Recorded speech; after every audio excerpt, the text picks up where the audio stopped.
we're recording. I realize that a lot of the time I just like start a sentence the second you hit the button. So I was like, this time we're going to see what he does when I don't do that. Yeah, I was waiting for it to happen, and then it was up to me, apparently. Yep. And that's what you get.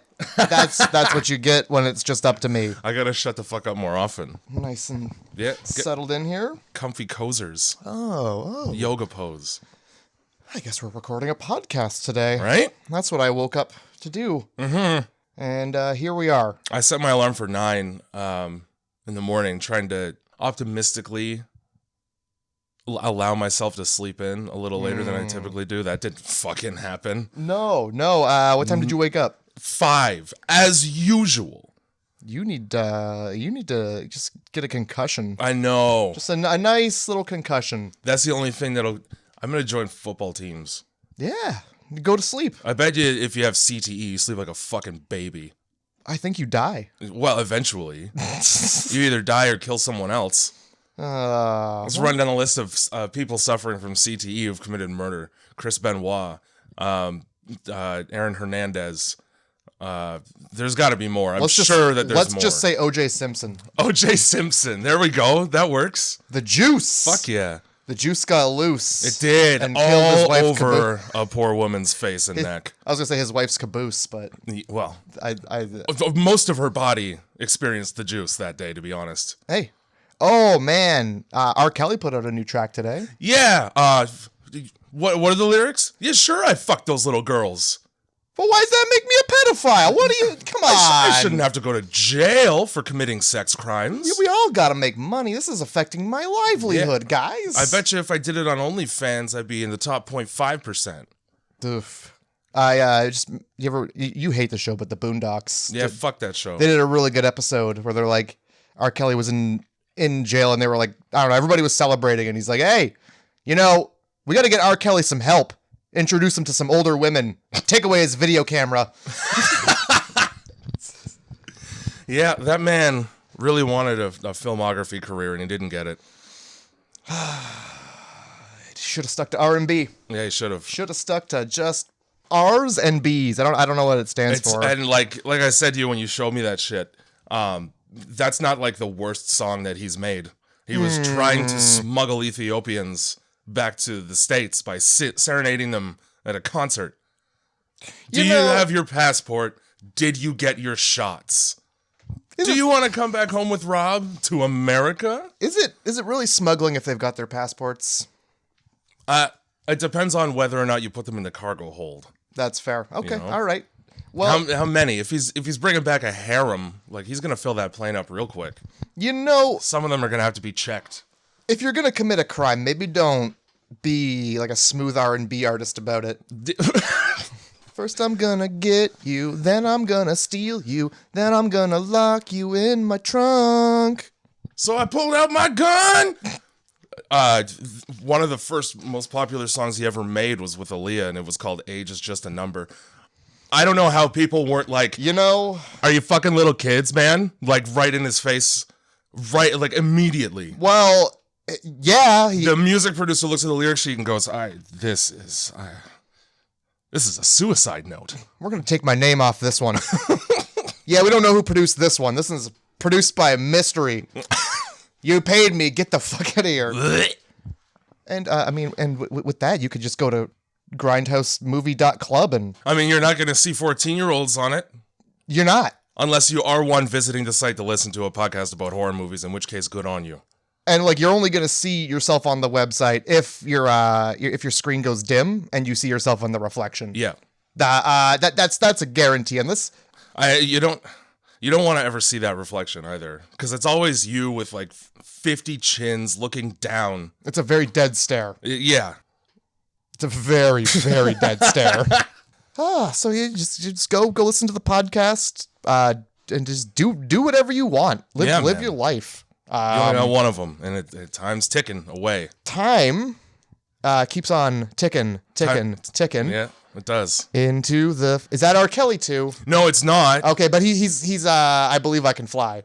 I'm singing Space Jam songs. He is that. I don't remember who sings. Oh, it's Seal. It's fucking Seal. All right. You know what Seal never did? Rape kids. Oh, Statutorily. Face. I was gonna say wash his face, but you Something that he never did. You took He's it to never a seen a whole. pumice stone in his life. You took it to a whole nother level. I will every time. So Grindhouse Movie Club is the podcast at the website. Go get yourself a shirt and some coffee and Pins or whatever, Yeah. what have you, whatever you want. Just do whatever you want. Yeah. All right. Just be selfish about it. Why don't you? Wow. And don't forget to set all your friends' homepages to the website. Just do that, because I feel like that's a nuisance thing to do. If you're a high school teacher, all of the computers in the library need to have grindhousemovie.club as the landing page when you open the browser. And if you're a high school teacher, I mean, you better be running the most bopping media class, playing this podcast. Fuck yeah. Yeah, Here's a good example of what not to do to get famous. And the lesson planned for today is cuss words. Cuss words, jokes about penises. Woo! My favorite. I really don't care, kids. I'm hungover. Like, every time, my marketing class used to play Dragon's Den all the time. The teacher in it, anyway. And loved it. And obviously, because it's marketing, it's like, it's relevant to the curriculum, right? But it does make you wonder, like, okay, did teacher go a little hard last night? I believe that's the case. Did teacher wake up with a tall glass this morning? Sometimes you forget teachers are people too. Yeah. And people got to be intoxicated, or else what are they doing? What the fuck? You're just sitting around being clear-headed? Ugh. Not while you're teaching kids, that's for sure. You got to mold the future. Exactly. Yeah. You gotta get those invasive thoughts to shut up somehow. Speaking of invasive thoughts. Beautiful segue. Here we go. Oh, I'm bringing it right back to go to our website. Oh, yeah. And show just I'm just going to whisper it subliminally throughout the podcast. Go to the website. I'm sorry, did you hear something? No, actually, I've heard this chair just now. There You're it going to is. continue to hear it repeatedly. I'm trying to find that sweet spot where I'm leaned back and the chair just doesn't do anything. It balances perfectly. Yeah, I'm working on it. We'll find it here. Really going for the Zen mode this afternoon. Hey, track pants. Yeah. Sweater. Who knows what's underneath? Yeah. It's Do a mystery. you want to find out? You probably don't. It's like an onion. You peel off layers and it just starts to smell more and more. Good. That's exactly what I was gonna say. The more you peel back, the more your eyes water. Yeah, there you go. Grindhouse Movie Club. That's the website. All right, I think we got. Oh, also thanks, Andrew. I don't know if we thanked Andrew last Sup, week. Andrew? I'm pretty sure we did. If I'd like to think that we did. If we didn't, double thanks to Andrew for making that spooky theme song. We're going to continue to use it in things, and it's going to be great. Got big plans. I want the first thing people hear when they hear like a weird bell to be like, oh, it's the podcast. Yeah. You know? That bell, it's going to be like the Pavlov's dog's bell. You're going to hear that intro bell, and you're just going to start salivating. You're going to go sit right on the toilet and hit play. That's what you do. Nobody better be sitting on the toilet for fucking 2 hours. I'll be the first to say it. Well, that's how you lose your legs. It is. There's blood flow will stop. There's a 1,000 Ways to Die episode about that shit. Don't they get like stuck on the toilet or something? I was thinking about the guy that wanted his dick to look big at the club, so he tied a sausage around his one leg and then lost circulation. And then when he untied it, all that toxicity flowed through his blood and he fucking died from that. Oh, yeah. Okay, I do remember that one. There was another one where, like, some person's, like, in-laws were coming over and they're just like, nope. And then they sat on the toilet till they died or something like that.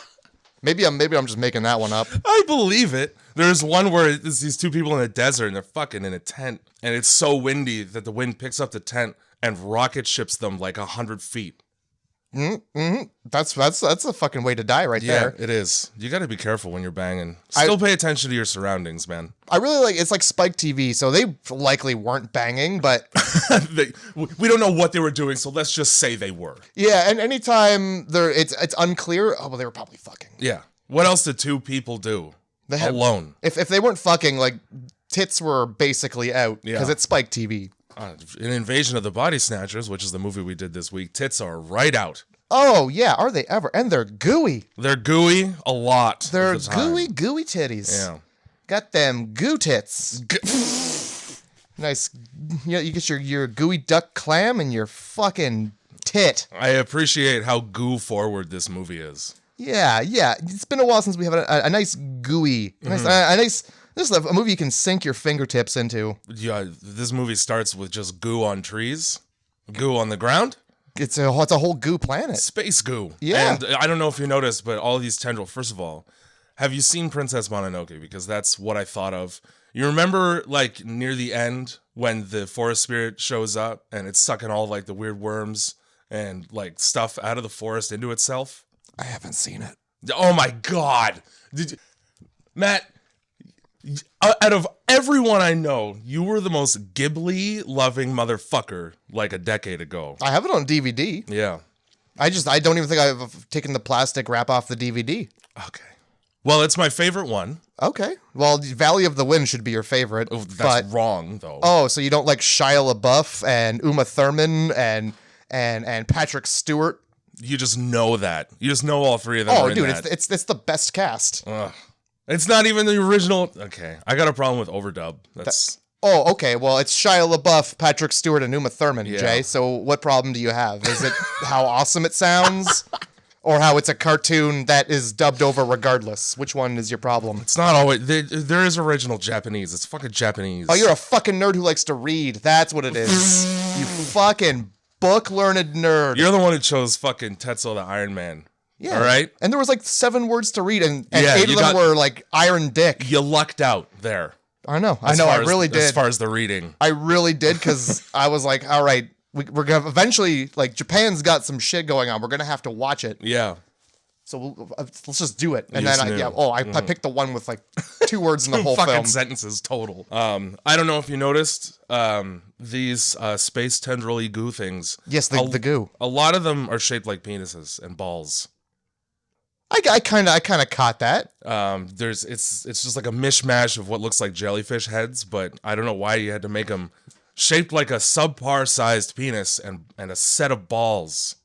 See, I was thinking that was an accident, and because to me it just kind of looked like bubbles. Yeah, like somebody was blowing bubbles, like I don't lot know of it. What substance they used. The practical effects in this movie are impressive for 1978. They're not bad. Yeah, I like that there's fucking no CG. Like, I don't know how you're getting that shot at the very beginning, like when they're traveling to Earth. I don't know how the fuck they do that shit, but I'm impressed. I assume it's just you're in a black room with stars and you're holding a ball in the air. Very impressive. Yeah. It's probably like it's probably like a baseball painted to look like the Earth. And then they just blew bubbles at it. So I described the way that these aliens travel to Earth as shittering, because it's shit littering. Some of these, as in addition to penises and nutsacks, a lot of these just look like shits. Well, yeah, I mean, shit is generally just like a shapeless substance, right? Yeah. It takes the form of whatever. It looks formed. It looks like it was squeezed through a tube. Depends on how long you cure it for. Are you making beef jerky? Sometimes. I'm vegetarian for a reason. Jeff Goldblum is in this movie. His character is a nothing in this movie. Oh, yeah. He provides no substantive use whatsoever. Totally forgot he was in this film. His whole job is to be an ornery poet, and that's pretty much it. Yeah. Yeah, he doesn't do much. He doesn't even go weird. There's no, like, Jeff Goldbluminess. This must have been... Like, it's 79, so that's probably before people were like, hey, Jeff, you can be weird. He grew into it. Yeah. He gets progressively, like, he watched The Fly, and he's a little bit weirder than in this movie. And then he watched Jurassic Park, and he's a little bit weirder in a calmer way. But then he flies off the fucking handle, that man. Oh, as yeah. he aged. Well, that's the ladder, man. You don't go down the ladder. No, you break your ankle, apparently. Yeah, exactly. You keep going to the top until you're just screaming and you're naked in the street. Like that guy, like the Coney guy. Like the Coney guy. You know, when you're jerking off in San Diego, don't come crying to me for help. So we got space goo. Yeah, space goo. This goo is just yeah, fucking. This movie was made in a time where people were like, oh, the goo is just leaving the planet. That makes sense. I'm not gonna ask any questions. No, you can't. Outer space has its own fucking rules. Yeah, and they understood that, and I guess it's 78, so even before then. Yeah. But like, yeah, nobody was like, so what was this? The goo is just deciding to leave the planet. It's time to leave. This goo? We've been to the moon twice. I didn't see any goo up there. Well, that's probably for the best, because I don't like the way this goo's out for everybody. No, it fucking attaches itself to plants and immediately grows, which makes me think, okay, that it requires organic matter in order to survive. Now, they don't really like go into the details about how this goo behaves, which kind of pissed me off. But it makes sense because like it's on basically like a meteor, and it's still goo. It doesn't plant up or podulate. There's you don't get to see pods on an asteroid or anything. Yeah, but it comes down as San Francisco's getting a little rain. It's thick ass rain. Yeah, it's really thick, fucking freezing rain with goo in it. Not a single person was like, rain's mighty thick today. Yeah. Nobody thought that was weird. Why is my umbrella covered in a thick film? Thick. So yeah, that's the intro to the film. That's what you get. Yeah. You get thick rain, and then like a teacher at a public school or something, and the kids are. This fucking teacher is the worst teacher. Oh yeah, she is. This teacher basically sets off this whole thing. Yes. She's like, hey kids, there's some flowers. Go pick them. We're going to take them home to your family. How good of a teacher are you when there's an unknown, so potentially toxic flora growing, and you're like, kids, touch that shit. Touch it. You know what? Bring it home to your family. Yeah. Rub it in your dog's face. Who gives a fuck? Kids fucking eat everything that's in their hands, or at least they damn sure try their hardest. Oh, well, yeah, you got to taste it to make sure it's good for you. Rule number 1 of wildlife is don't touch the shit that the birds don't touch.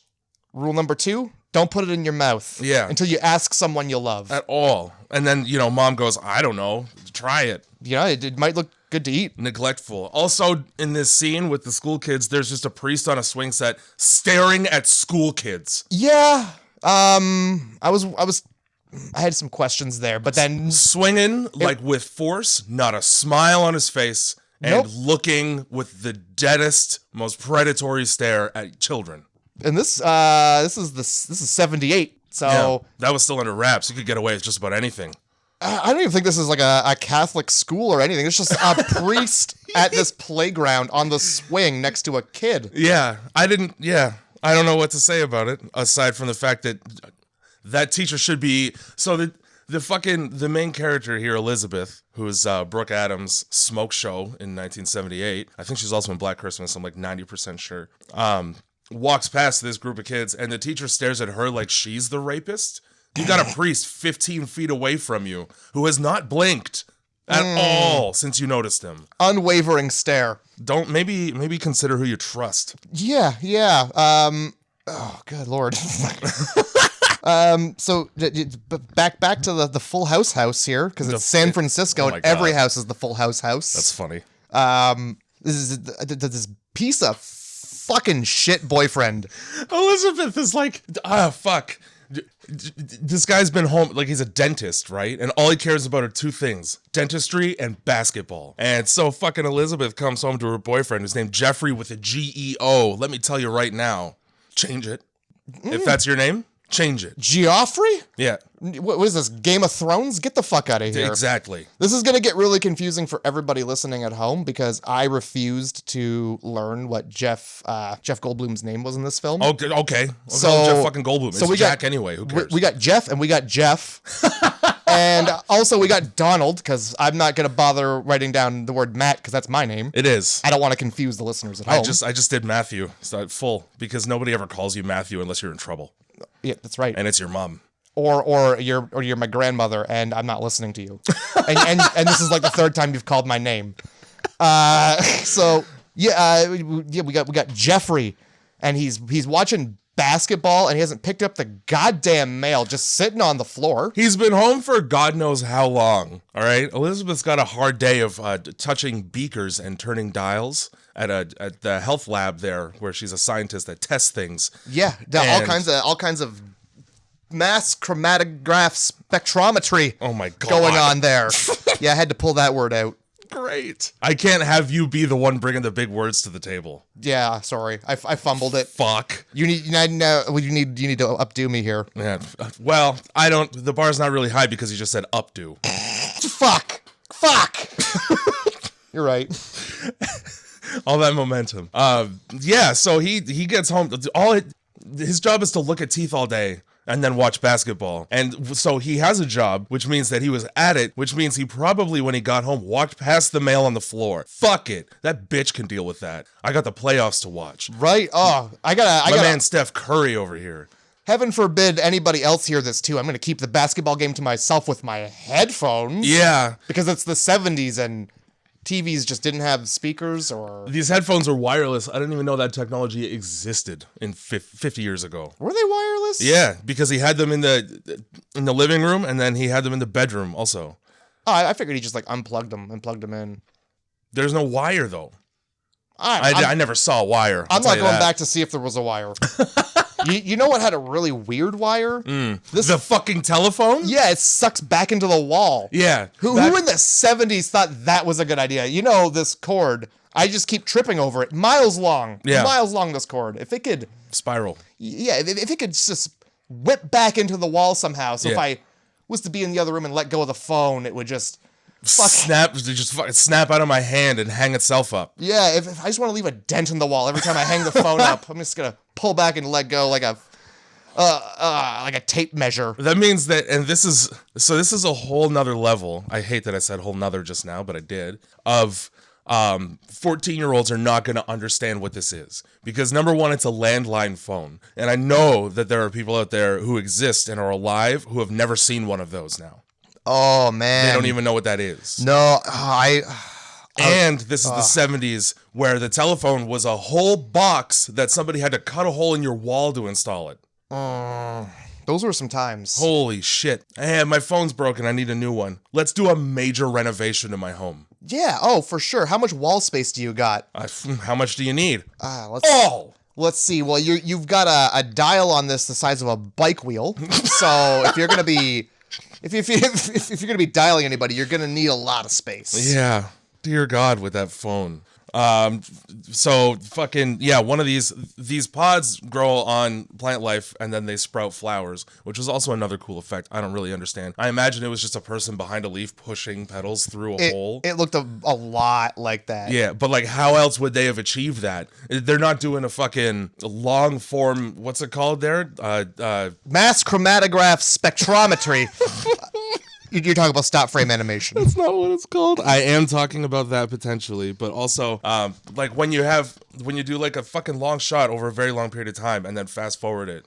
Oh. What's the word? Time lapse. Time lapse, yes. Okay, we're not doing a month-long time lapse of a flower growing. No, it's very much a fake leaf. Yeah. Because it's not moving and all the other leaves are blowing in the breeze. Yeah. And so it's probably just somebody jamming a wire through through a leaf. An art welded flower. So she brings one home and she looks in her plant book because Elizabeth is a plant mommy. Ah, yes. Love them. And she can't find the plant anywhere in the book. And she's trying to explain this to her boyfriend, who could not care less about anything that she's interested in. Oh. Doesn't give a fuck. Barely good enough boyfriend to even greet her. And the way she greets her is how I would imagine Pepe Le Pew to greet a victim of his. And is that when he like... I'm just going to grab you and shove my face onto yours. Yeah. And really, you're just going to have to take that. Yeah, they start making out, and then he's like, oh, awesome, and away. Yeah. And just, like, basically drops her on the floor. Yes, because basketball is more important than a luscious kiss. Yeah, this guy, he cares not about this lady and only for basketball. Yeah, piece of shit. Later on in the movie, she's trying to read her fucking book, and he just puts the playoffs on in the bedroom because she doesn't want to bang because she's reading. Oh, we ain't fucking? Guess what? Basketball then. How often is basketball on TV? Well, during the playoffs, like all the time. Okay, I don't have cable, but I never see basketball. Like, the games probably don't last 5.5 hours because we go day to night during this. So I don't know. He's just got it on loop. He's watching highlights now, which is even worse because it's shit you've already seen. Oh my God. I don't get sports. I don't get it. I don't get it at all. It doesn't make sense to me. Even in Elizabeth's book about flora, this specific type of flower pod is parasitic in that it takes the nutrients from whatever it grows on, and it's a hybrid of two different species that have come together. Yeah. And it says probably dangerous right in the book, which means all of those kids are dead. We can only hope. Yeah. Dead or dying. Can we do, I want to do my impression of the boyfriend listening to the lady talk about the flower. Yeah. You be the lady, I'm the boyfriend, all right? You tell me about that flower. Hey, man, Sweetie, because they both call each other Sweetie right in quick succession, which is so fucking annoying to me when people do that. I found this cool flower. I'm going to look it up in my book. What? This flower that I found. What? What? The flower is mysterious to me. Playoffs are on. Yeah. He says what like 50 times. She just fucking steamrolls through that. Yeah. I just would stop talking. Like, if you're not going to listen, I'm not going to talk. How about this? I see that he's got the headphones on and I don't try. If I come home and my roommate's got headphones on, I'm not like, hey, Ryan, I'm home from work. You're busy. I'm going to go do anything else. He didn't even have his headphones on. They were in the same room. He was like brushing his teeth or something. Oh, yeah, he's just like in the bathroom? Yeah. Oh, fuck. He's just in the next room. Yeah. And yeah, all those whats because he's got one thing on his mind at that point. And it's the ball. It's one of his. It's a fat orange ball with dimples, baby. Yeah. My point was that he was trying to bang. Oh, right. And then she's like, I'm reading. Which means that she doesn't want it anyway. I'm reading is such a bullshit. You know what's easier than pausing a movie? Dog-earing a book page. Yeah. Oh my God. That's folding a piece of paper over. You don't even have to look for the remote. No. It's real. Yep. You don't even have to do, like, you could just, if you don't give a shit about the spine, just put it down flat open on the floor. It's that easy. So she's not, you could come up with, I'm reading is just, I have a headache with different words in the sentence. Yeah, because if I'm reading and it's like, do you want to have sensual relations, or do you want to read that book? I don't even, book closed. Sentence doesn't even finish. Foop. That's this book across the room. Hey, do you want it? Yes. I'm already like getting the condom open and putting it on. It's half on by the time have comes out of mouth. So knock, knock, knock. Yeah. Health inspector, bitch. And now Donald Sutherland plays the health inspector. Does he ever? And of course, he's going to go to the Ratatouille restaurant on the street because French people can't be trusted.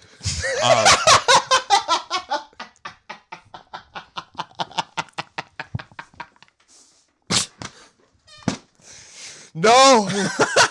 Not these ones. They're putting fucking brains in my soup and just couching it like under a French name, so I don't know that I'm eating brains.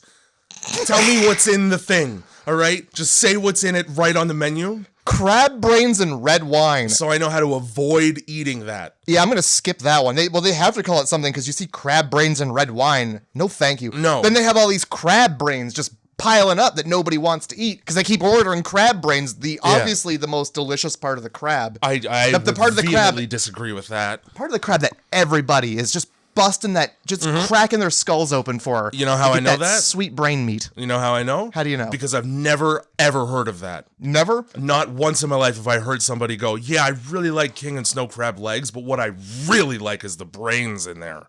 A seafood zombie. Put that in some red wine, why don't you? Yeah. Get fucking hammered on some crab brains. Weird. So for some reason, restaurant kitchen doors always have a peephole. This isn't the first time I've seen this. Anyway, you know how a peephole doesn't work? How does a peephole not work?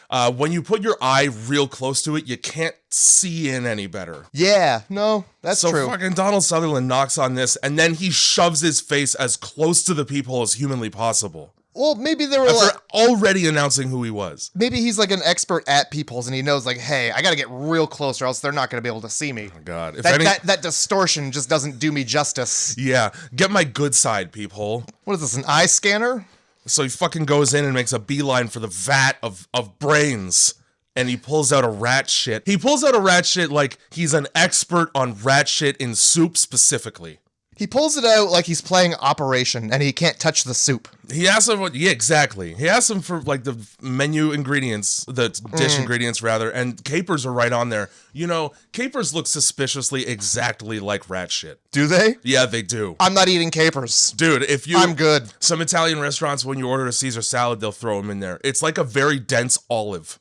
That's what it tastes like. It tastes like an olive mixed with an anchovy, and it's a tiny ball, like a pea, that fucking bursts open like a fruit gusher in your mouth when you eat it. It's horrible. It's one of the worst. For who? I have no idea. The people who hate their own taste buds. For who? I don't know. Who's buying the capers? Motherfuckers. What terrible place do these even spawn in? What hellhole do you have to go to fucking retrieve a caper that tastes like fish and olives and looks like a rat shit? What person was like that? Someone who is sick of how willing his family was to come over for Thanksgiving. Oh my god. Hey, you're at the produce counter and you're like, what can I buy that's going to make sure that nobody comes over to my house for dinner ever again? Well, I got a fucking caper for you. It's that or fruitcake. Yeah. Put the capers in the cake. It'll be a surprise. Or that dumb Jello that people make that has like ambrosia, garbage in it. Ambrosia is what it it's has called. all the shit that nobody wants to eat by itself in it, and you're supposed to enjoy that because it's wrapped in Jello. Yeah, it's like chunks of vegetable and fuck that. Fuck all that. Fuck the whole goddamn system. So they're the head chef is there with fucking Donald Sutherland, and they're arguing back and forth as to whether it's a rat turd, which is what he calls it, or a caper. And that plays out like a fucking Looney Tunes episode. It was like duck season versus rabbit season. He's just like back and forth. Caper, rat turd. Caper, rat.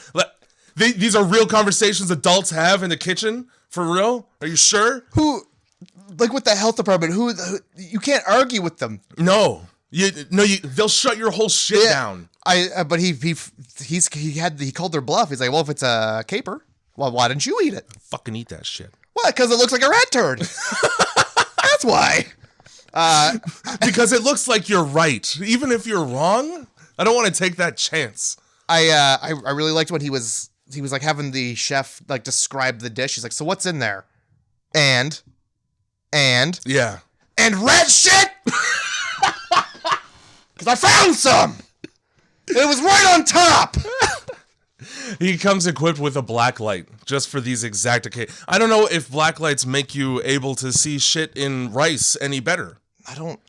Yeah, I think they do. Do they? I think rice. I think it reacts to black light. Interesting. I think it does. So that rat shit's gonna get illuminated. Yeah. I mean, like it came in the rice. It doesn't matter. He dips his hands right in there and just like lets it flow through his fingers. Already it's garbage. Sifting for doubloons and maggots or whatever. You know that he didn't wash his hands before entering this kitchen. He was just making sure the rice didn't writhe. He's like, I'm gonna nail you with paperwork, unsafe conditions, unhealthy or whatever the fuck he says, and then he gets. Is it in San Francisco?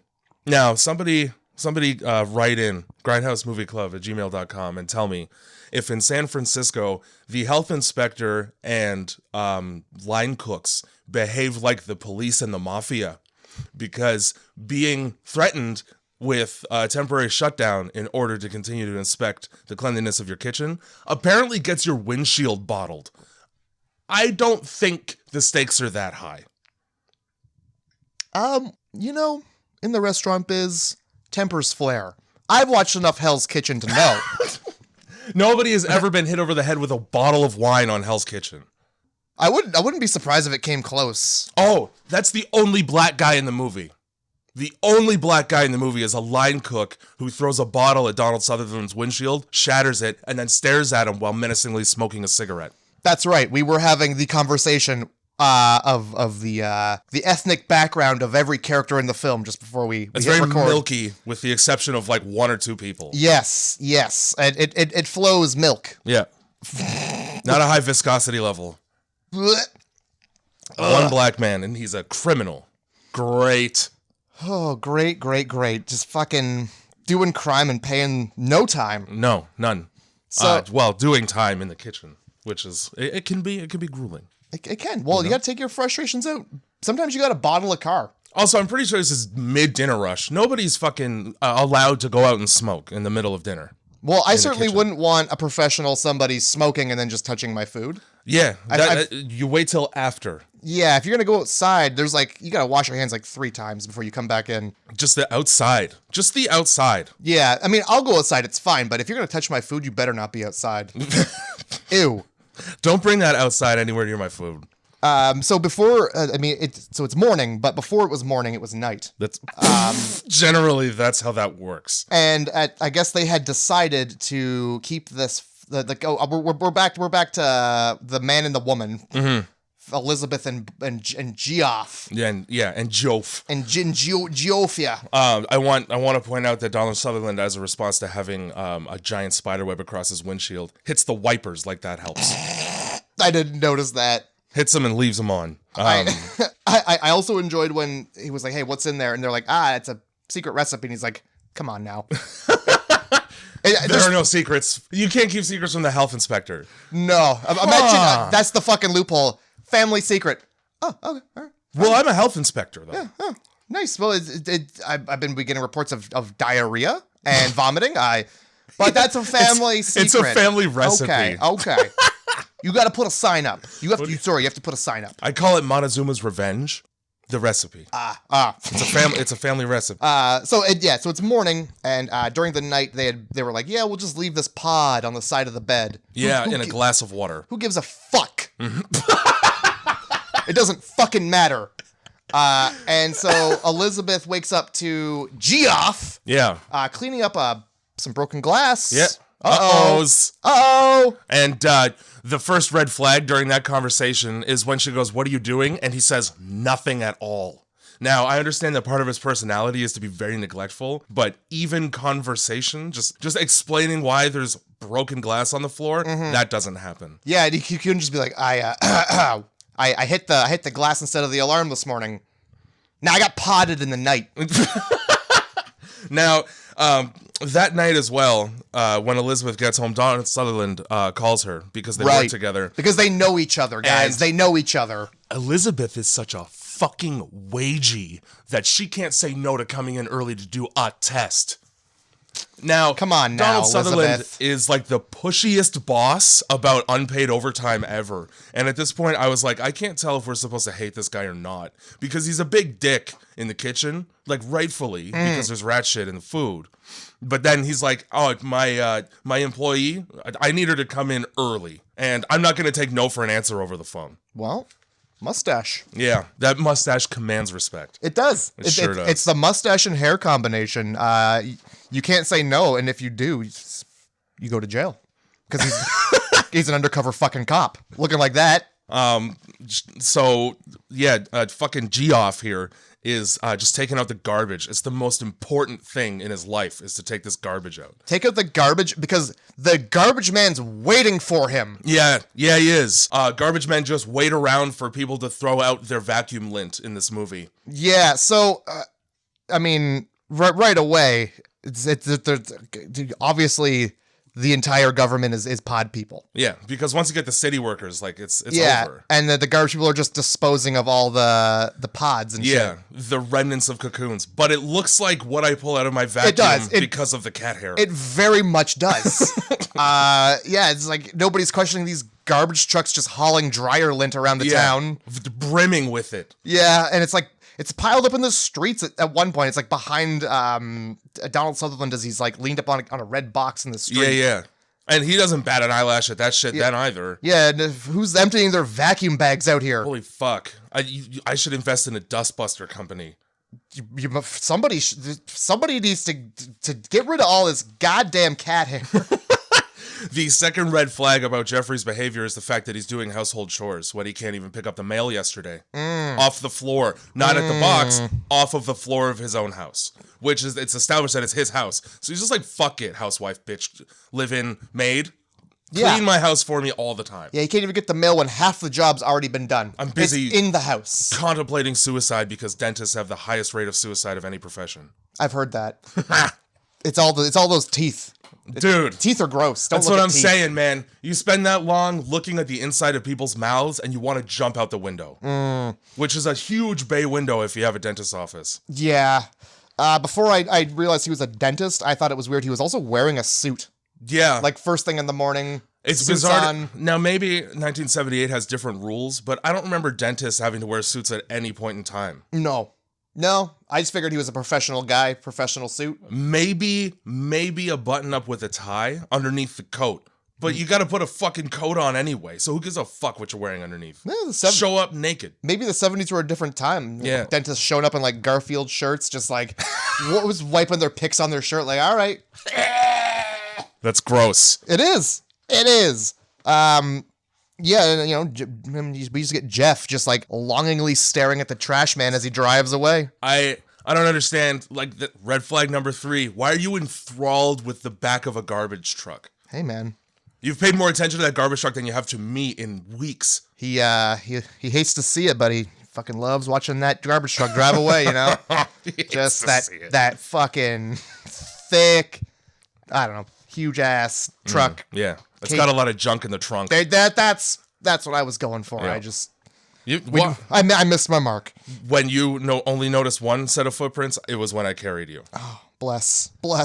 At 14 minutes and about 15 seconds into this film, we get a shot of Elizabeth just like walking through the street. Yep. And behind her, there is an old man who is running. One of, I think, 4 people frantically, like, sprinting in a direction. Yeah, at first it looks like he's like, oh, he's just running across the street. And then you see behind her, like, more people are running in that direction. She doesn't bat an eyelash at that shit. No, not at all. I understand that San Francisco's a bustling town, but that's not an I'm late for work run. That's I'm being chased by Jason run. Yeah, you're not going to see who's, like, you're going to turn your head to look. Like, you're not even going to, even when I see people jogging, I'm like, who's chasing them? Yeah, exactly. Well, what's coming? Should I be going in that direction? So I don't understand. And that's a lot. Like, later on, it takes fucking, like, 15 minutes to convince literally anybody that there's something bizarre going on. It's like, have you looked outside all week? You don't notice the weird shit everywhere? You didn't notice that thick, slimy rain? That should have been the first tip-off, yeah. The gutters should have been, like, clogged. Like, it's thick. And then, so she's walking up to, it's the building, right? It's her job. You get, there's like a health department. Yeah, there's a homeless guy playing the banjo. It's Jerry Garcia. I don't know who that is. From the Grateful Dead. Oh. It's not him, but it's him playing the music. It's just it's just like an actor just some guy. playing to play. But I saw the dog. I like the dog. Oh, hate the dog. Oh, you hate the dog later for good reason. For sure you do. For good reason and also for no reason. There are a couple times in this movie where things seem to happen just to further the story in the movie. That's one of them. And you know, I don't mind it. I didn't that time. There's another. Once we get into Jeff Goldblum and his dumb wife and their fucking mud spa. Oh God, yeah, that was a thing. That was a thing I put together later too. I was like, oh, they're married. Yeah, it's just not people. These people are married.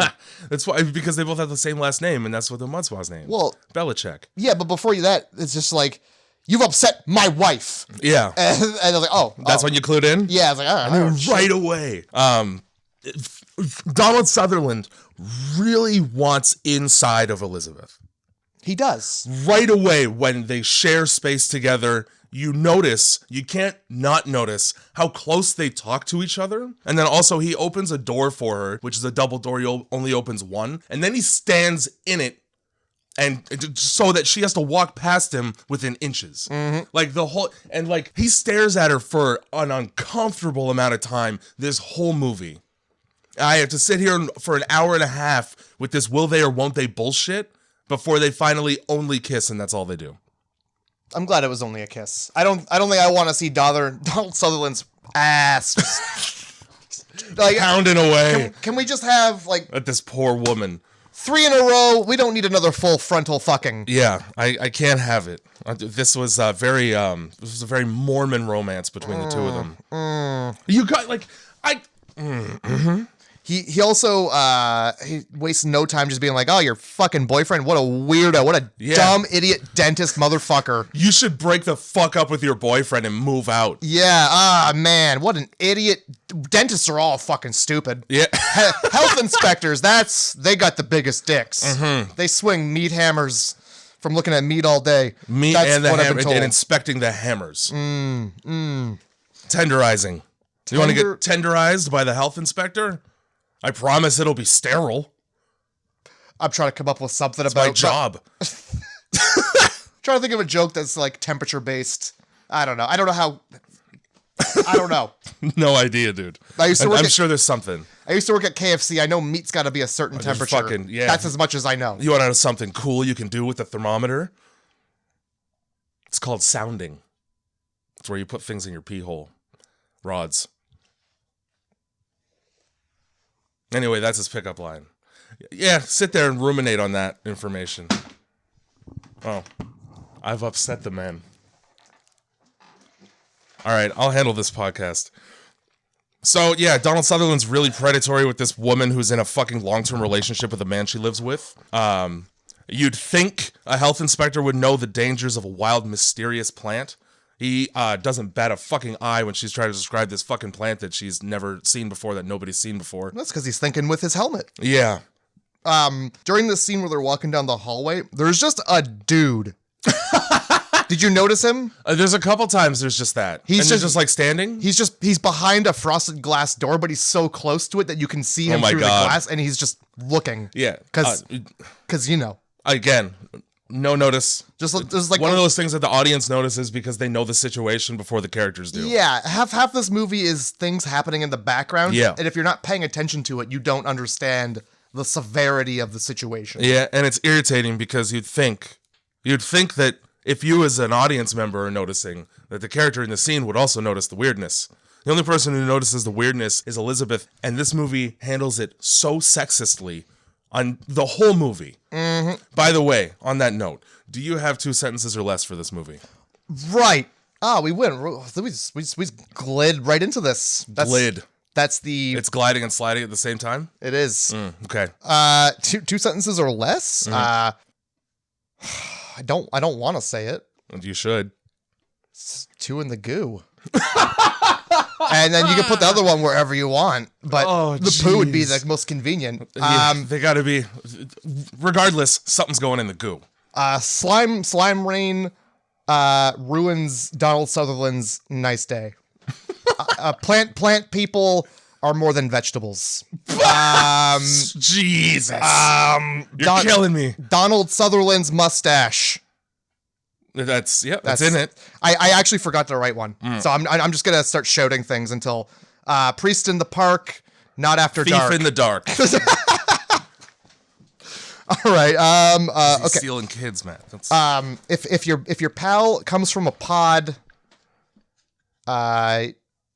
don't give him a nod because you're not supposed to show emotion anyway. Yeah. Okay. All right. Yeah. That's fine. How about you? You got one? You got 2? Just never trust a therapist. He's a very bad therapist. He's the worst therapist. I was playing a game with this movie, which was, at what time code is Leonard Nimoy already a pod person? Because you don't get to know. Yeah. He's not one, and then he is one, and it's really hard to tell when he became it. I think he was one the whole time. If you want to, yep. And you could make that argument, which is kind of my point. Like, even at the book party... Like, there's people there who are just pod people, and they're just staring. They are, and nobody notices that shit. The one woman having the most feelings, though, like, gets calmed down by him, and his whole job is to The other game I was playing is, what determines whether or not a pod person is passable as a person? Because it seems really nebulous. Mm-hmm. They don't ever indicate... Like, Jeffrey, when he becomes a pod person, he's like this stoic he's Kratos from God of War.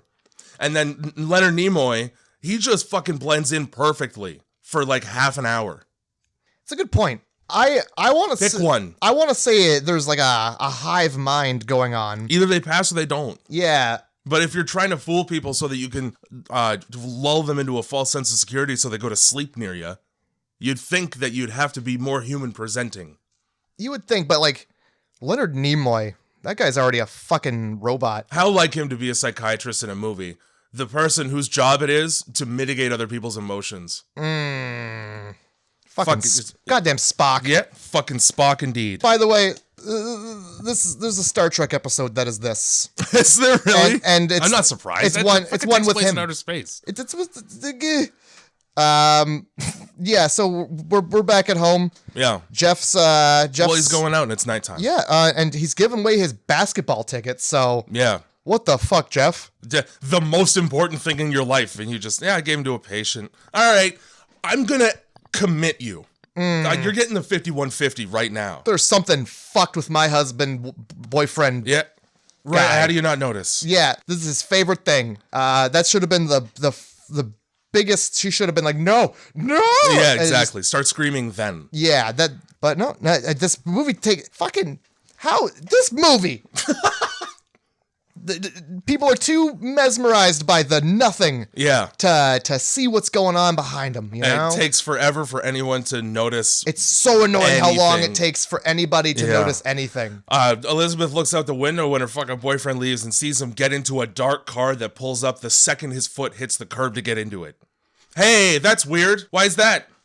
It's just good cab timing. Holy fuck. It wasn't a taxi. It's one of those fancy ones, the Shakir limousines. I tell you, best case scenario, he's a member of a very rich white gang. Okay? Gang's a fun word to use there. Yeah. Because when rich and white, it's really not a gang. Oh, they have to be black and impoverished to No, qualify no.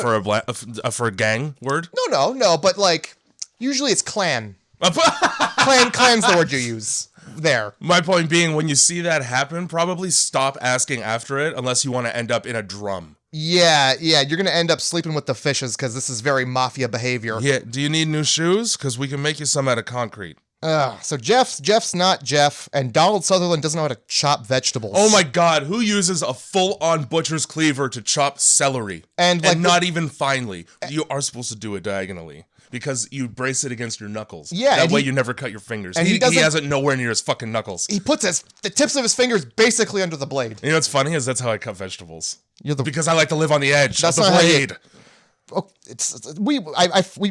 We glossed over one little fact here. What's that? So back at the job earlier in the day, right after the conversation with the dude looking through the window, Donald Sutherland gets a delivery.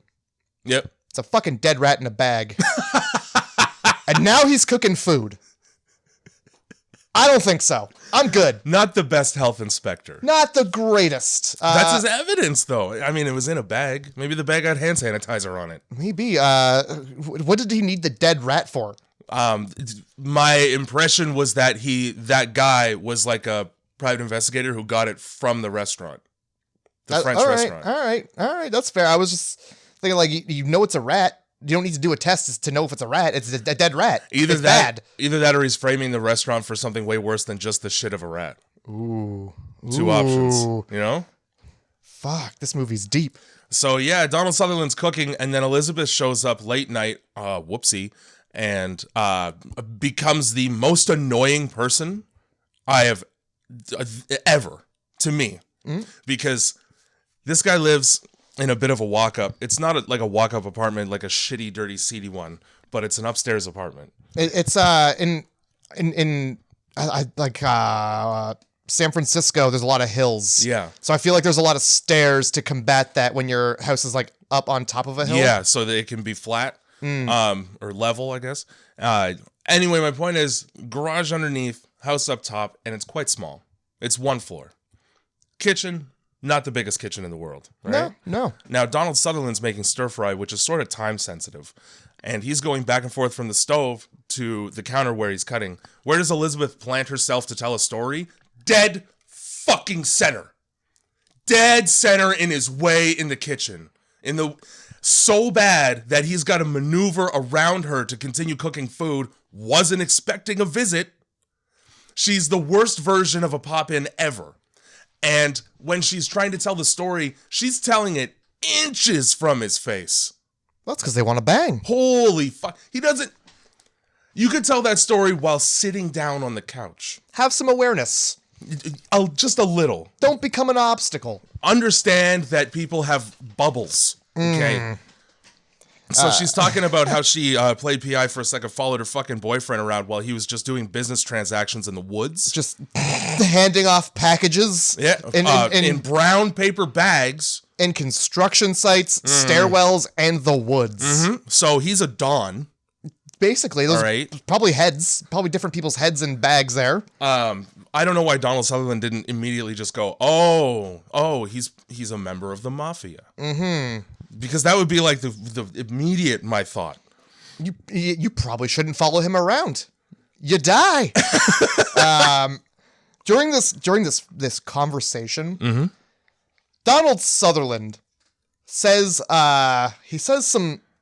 something, and now I want to say it's very what's the word, bigotry. Okay, he uses some bigotry. He's I'm listening. very close-minded individual.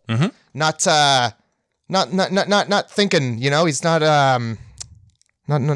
open-minded. Very close-minded. Okay. Says, go on. The mustache and the hair. So he's saying, hey, you wanna come talk to my psychiatrist friend? He's gonna put some things into perspective for you. It'd make things clear. We could see if maybe he's having an affair. Yep. Or maybe he became gay. Maybe he became gay. Maybe he has a social disease, anxiety and depression. Or maybe he's a Republican. Hey, one of those things is a little worse than the others. Yeah. And it's cheating.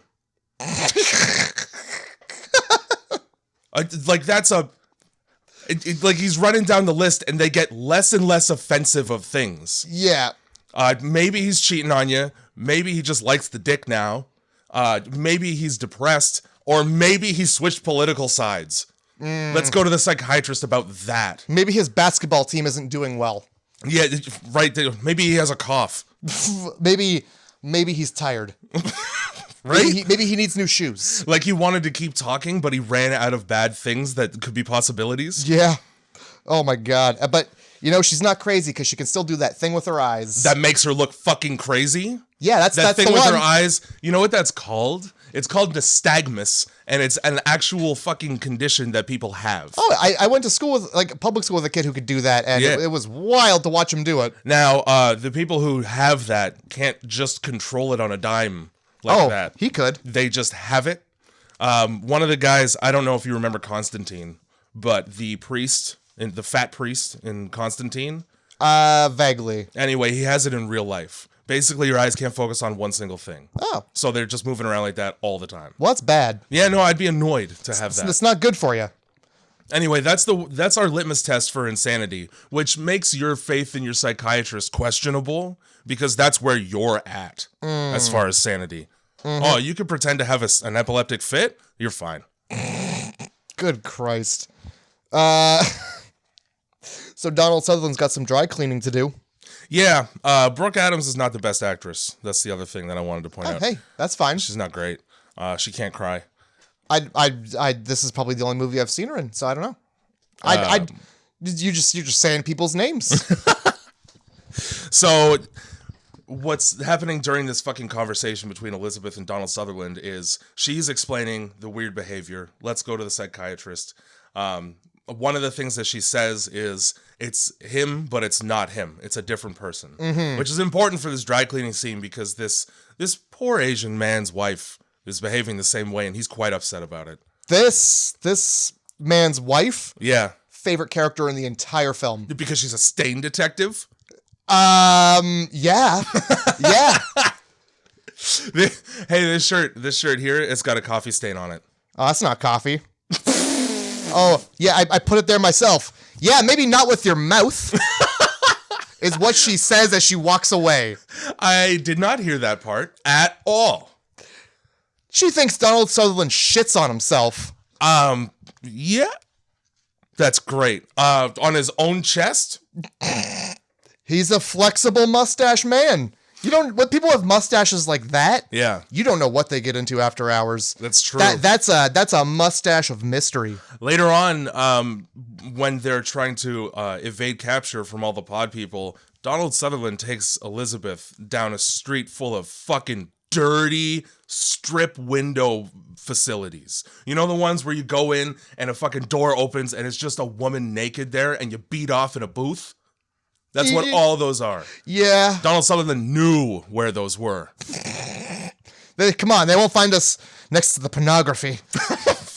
The last place they expect old Donald Sutherland is at the pornography.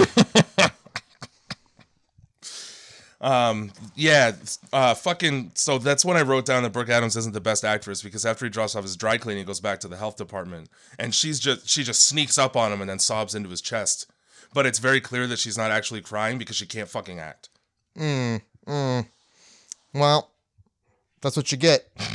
You get Brooke Adams. All right. I guess you just get Brooke Adams. Yeah, so she's all upset because she thinks there's like this conspiracy. Yeah. Because all these... First of all, she's upset that people know each other. She's like, oh yeah, all these people just know each other. And they're walking around and sharing secrets like they're friends. While she's talking about her experience walking downtown, there is a shot of a bus full of people staring at her. Mm-hmm. She doesn't mention that during her story at all. Nope. Which, that would be the point that I would mention first. Everybody I looked at looked back at me and didn't blink. Yeah. Yeah, I seem to be the talk of the town today. Yeah. Did I have something on my face? I must have had a little bit of cum or ketchup. The two most common substances to have on your face. It's either one or the other. Oh my God. It's never mustard. It's never. When it's me, it's only mustard. I don't like what that says about you. I fucking like mustard. What do you want from me? Yeah, they're 30 minutes into this movie, I move away. 30 minutes into this movie, I solved their whole problem. I figured it out, thus rendering the rest of the movie irrelevant. You know how you solve not being able to sleep because you're going to get body snatched by pods? How? You get in a car with a couple other people, and you drive, and you don't stop, and you sleep in shifts. Okay. Because you're fucking moving. And what happens when you run out of gasoline? You go and get some awake. And then the pod people... Yeah, the one gas station attendant. You could dispatch that guy pretty easily. They'll know. It's a pod person. The pods will know. You think that it's a fucking one whole sentient being that disseminates into several. I think so. Okay. Because I don't know, because they do that thing where they screech, right? And they point. In order to alert the others that there's an actual human still. Which, if they were communicating telekinetically, why would they need to do that? True, but it seemed like a lot of the time it just seems like they all just kind of know. Because of the sound of the... There are times where, yeah, like, how did anybody figure out that they were hiding in the health department later on? You know? They just dial it in. So... Again, not explaining the nature of these fucking aliens well enough to satisfy me. Okay?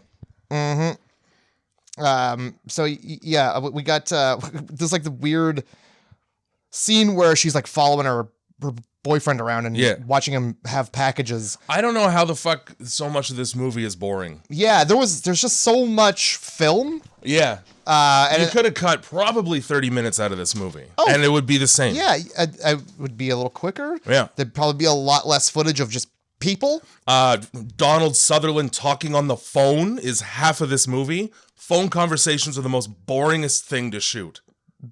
I agree. Shoot grass growing instead. Please and do. Like long takes. The purpose of a long take, everyone, is in order for it to be impressive, it has to also be interesting the whole time.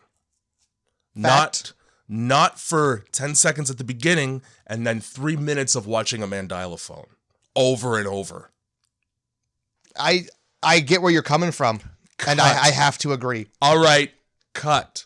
Next scene. Why isn't he just FaceTiming these people? I bet this fucking script is actually longer. Probably. Well, I think it's a book. It's at least a remake of a movie from the 50s. It could be a book. Who knows? So stuff happens, and then let's go to the book party. Yeah, but on our way, let's hit a guy with a car. Let's hit a guy with a car, and then when later on when he's dead in the street, that's fine. I'll call it in later. Let's first of all, if somebody lands on my car and goes, they're coming and you're next, yes, I will immediately think that it's an insane person. But then when he runs away and is chased by 30 people, I might lend a little bit more credence to his argument. Just a little. You know? I mean, San Francisco, I'm sure they've got their fair share of people out of their mind. But yeah, when there's a mob, maybe help the guy. Fucking Elizabeth goes, maybe he did something. What in polite society could a man possibly have done in order to warrant mob justice? There's only one or two things. Most of them are racist. That or, a child has gone missing. Now, and this is police-sanctioned mob justice, because the cop just stands there and watches him be dead in the street. Hey. Again, this is too weird. I'm moving away from San Francisco if it's going to be like this. Why? Because fuck that. You don't like crime just in your face? I can't even drive a few blocks without watching a group murder. Peace. Now, I don't know if... Well, yeah, I guess it was a group murder. Like, I'm pretty sure the dude... Because he got hit by a car. You don't get to see how he dies, but he's fucking bloodied and bashed in the road. You hear him get hit by a car. Oh, okay. And I'm sure it was a pod person. Yeah. Why do they want to kill him? Just make him a pod person. The other thing, too, is, like, if the mob caught up with him, he was going to become one anyway. Yeah, fair. So hitting him with the car kind of defeats the purpose. Yeah, well... You're trying to make more pod people. Maybe he threw himself in front of it? I would. Either way. I would. Either way, he's fucking dead. Yeah, he is. He's dead and nobody cares. And we're not gonna mention it to fucking Leonard Nimoy when we show up at his house. Yeah. Hey, I just saw a dead guy in the road. You want to talk about that for a while? What kind of meds you got lying around? Nobody's helping this guy either. They just stand there and watch. They're just looking at a dead body. Great. Thanks. What about assimilating people into a Borg of emotionlessness makes you look at a dead body for too long? It's the Borg part. Book party. Book party where we get introduced to Jeff Goldblum, who is like the most vindictive and angry poet on the face of the earth. And super pissed that Leonard Nimoy, the therapist, has just put a book out. Poetry and psychiatry are two very different professions. Like, he's angry at the speed with which Leonard Nimoy can make a book. But you're writing poems. Yeah, he's not doing anything overly creative. No. He's talking about fucking psychiatry. Yeah, it's not art. He probably does that all day, every day. He's just writing what he says down. It's not art. It's like a poet comparing himself to a therapist is like a painter comparing himself to a therapist. This is not the same. At all. So don't be mad. Yeah. Chill. And he's so mad that he almost like ruins the party with his anger. I really enjoy while Donald Sutherland's like he's calling the police from this party. Yeah. He's trying to he's calling it the murder they just witnessed. He's trying to report a crime that he was witness to. And even though there's police on the scene, there's no report of any sort of anything. No, nothing. They heard nothing about it. Yeah. And then while he's on the phone, Jeff Goldblum's in the background just trying to be pissed off at him. But in a funhouse mirror, so his head's 1,000 times bigger. Yeah. It's the best place of a funhouse mirror I've ever seen. Well, it's symbolism, because Jeff Goldblum's trying to make himself the most important fucking thing in the room. He's got a real big head, is what you're saying. Yeah, he does. Fucking, he's just complaining about, and like, obviously, Donald Sutherland doesn't have a fucking clue about any of this, so why would he care? And then also, like, I'm trying to do what I'm legally required to do when what happened to me happens. Yeah, he's trying to report a murder, and he's just like, well, I can't. Sometimes it takes me 6 months to write a word. I choose every word deliberately. All I'm saying, write faster. Yeah, if you want to get your book out before you're dead, put pen to paper. Let's go. Get a tape recorder. Sometimes words are just words, man. Just fill some page. Fucking Leonard Nimoy, this is when we get him. Didn't point out yet, but this is like the third time that there's been very blatant voiceover lines. I gotta point that out every time because it pisses me off. So I was listening with my headphones in. Mm-hmm. I am certain that at one point Leonard Nimoy does have some voiceover lines. Yeah. But then the lines are still underneath the voiced over lines. Really? I'm pretty sure. That's even better, dude. If you listen closely, I'd forget which part it was, but it was doubled up. Oh my God. You can always tell because the tone of what's being said doesn't match up with the way the face is saying it. That's fair. Yeah. I don't know. I feel like a lot of the times when it's voiced over, you should just not show the person. Show some reaction shots. Show who he's talking to. Yeah. Don't show the lips not quite matching up to the voice. Yeah, it becomes too blatant, and then I get taken out of it because I'm just watching that happen instead. Jeff Goldblum doesn't understand how phones work because goddamn. How is Leonard Nimoy's party bumping when over half the people are pod people in it? I immediately notice when somebody's doing a Mark Zuckerberg impression near me.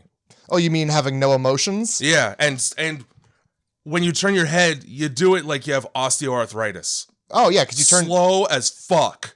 Slow, methodically, and like your whole body. Yeah, that stands out in a crowd. Oh yeah. So whatever number of people here that are still people, just oblivious, just dumb idiots. Oh, Katie's fighting. So this is a party because fucking Leonard Nimoy's a big deal, and he just shit a book out that sucks. He just dropped a fire mix book. And psychology. Yeah. Our introduction to stop calling me Spock. That's funny. I'm bigger than Spock. So our introduction to him is him completely disregarding a woman's emotions in order to keep her with her abusive husband potentially. Yeah. Because she's saying the same thing that Elizabeth was saying, and he's just like, why don't you touch his hand? Yeah, just touch him. See, he's not fake. And she's like, I didn't understand why she's like, he had a scar on the back of his neck, and you can see it when he shaved his hair. Mm-hmm. He cut his hair, the scar's still there. Well, what are you trying? This isn't the thing. It was useless information to share. Sometimes he puts his shoes on, left foot first, right foot second, and he did it again this morning. My husband's a pod! So I guess having Spock talk real close in your face calms you right down. Give her a Spock talk. Elizabeth goes, hey man, we should talk after this, and then they just never fucking do. Mm-hmm. And then, now this is... Donald Sutherland has convinced Elizabeth to go to this book party and talk to his psychiatrist friend under the guise of not being psychologically evaluated. Okay, he's a therapist, yeah, but you're not going to get therapy. You're just going to talk to a very learned colleague of mine. Ah, yes. Pretend like he's not a therapist while he therapizes you. Exactly. The second the conversation begins, therapy. It's fucking therapy from the second they interact with each other, and it doesn't stop being therapy until she gets in the car. So Donald Sutherland just lied hard in order to get a psychiatric evaluation out of a person who's supposed to be his friend rather. Now, this evaluation is one of the most sexist things I've ever seen. Oh yeah, I just want to point out, bad therapist. Horrible therapist. Horrible fucking therapist. What psychological method is it where you assault a man in front of somebody and then turn to them and go, now how did you feel about that? Bad. He fucking throws Jeff Goldblum up against the fucking window of like a delicatessen. And then he gets escorted inside while they continue to talk while a person's feelings get completely disregarded for 5 straight minutes. I feel like he's the therapist. I forget what I think it's called Win Therapy. And it's at least a guy who you pay to pretend to be your therapist to be on your side when you go to couples therapy. Okay. That's what this guy does. What the fuck? Yeah, but it's always on the side of the guy in the relationship. Yeah, that's the whole thing. That's his job. Yeah, yeah. So the guy like is like, if we're going to go to couples therapy, I'll pick the therapist, and then they get this guy who's just gonna be like, yeah, he does. You're the problem. But beer's good. Sports, good. They're great. Lots of both. How about you mow the lawn? What have you really been doing at all? The second that I hear a tirade about the failure of the family unit out of the man who is supposed to be unbiased, I go, you're biased. And then all of his advice has to do with keeping the relationship together. It doesn't have to do with anything that Elizabeth was even talking about. Hey, there's a lot of weirdness just in this city right now. Oh, but you want to leave your boyfriend, don't you? It's entirely because you want to leave your boyfriend. You know what? You just know me so well, Mr. Psychiatrist. How about this? How about you take those feelings and you ignore them for a while? Go home. Yeah. Think on that. Good therapy. Why don't you reflect on that shit, motherfucker? Send me a bill. I don't think I would trust any therapist that's willing to therapize, like, in the street. After hours. Yeah, in the dead of night. Anywhere, like, at a party. No. There's people. I'm not going to open up here. Yeah, that's the other thing. Like, the last thing that I want to do after a long, hard day of plumbing is to go to my friend's house and do some plumbing. How does this guy love his job so much that he's like, yeah, I'll just do this for free to my friends? Excuse me, madam. Well, it's because he's an asshole, and he could and people just listen to him because he's a therapist. And like he just steamrolls over her because she's like, I'm not talking about my boyfriend. I'm talking about everything else. And then he's like, no, you're absolutely talking about your relationship. Like, at that point, I just go, okay, but I just walked down the street, got stared at by 50,000 people, and I didn't fuck any of them. So that's not the problem, I don't think.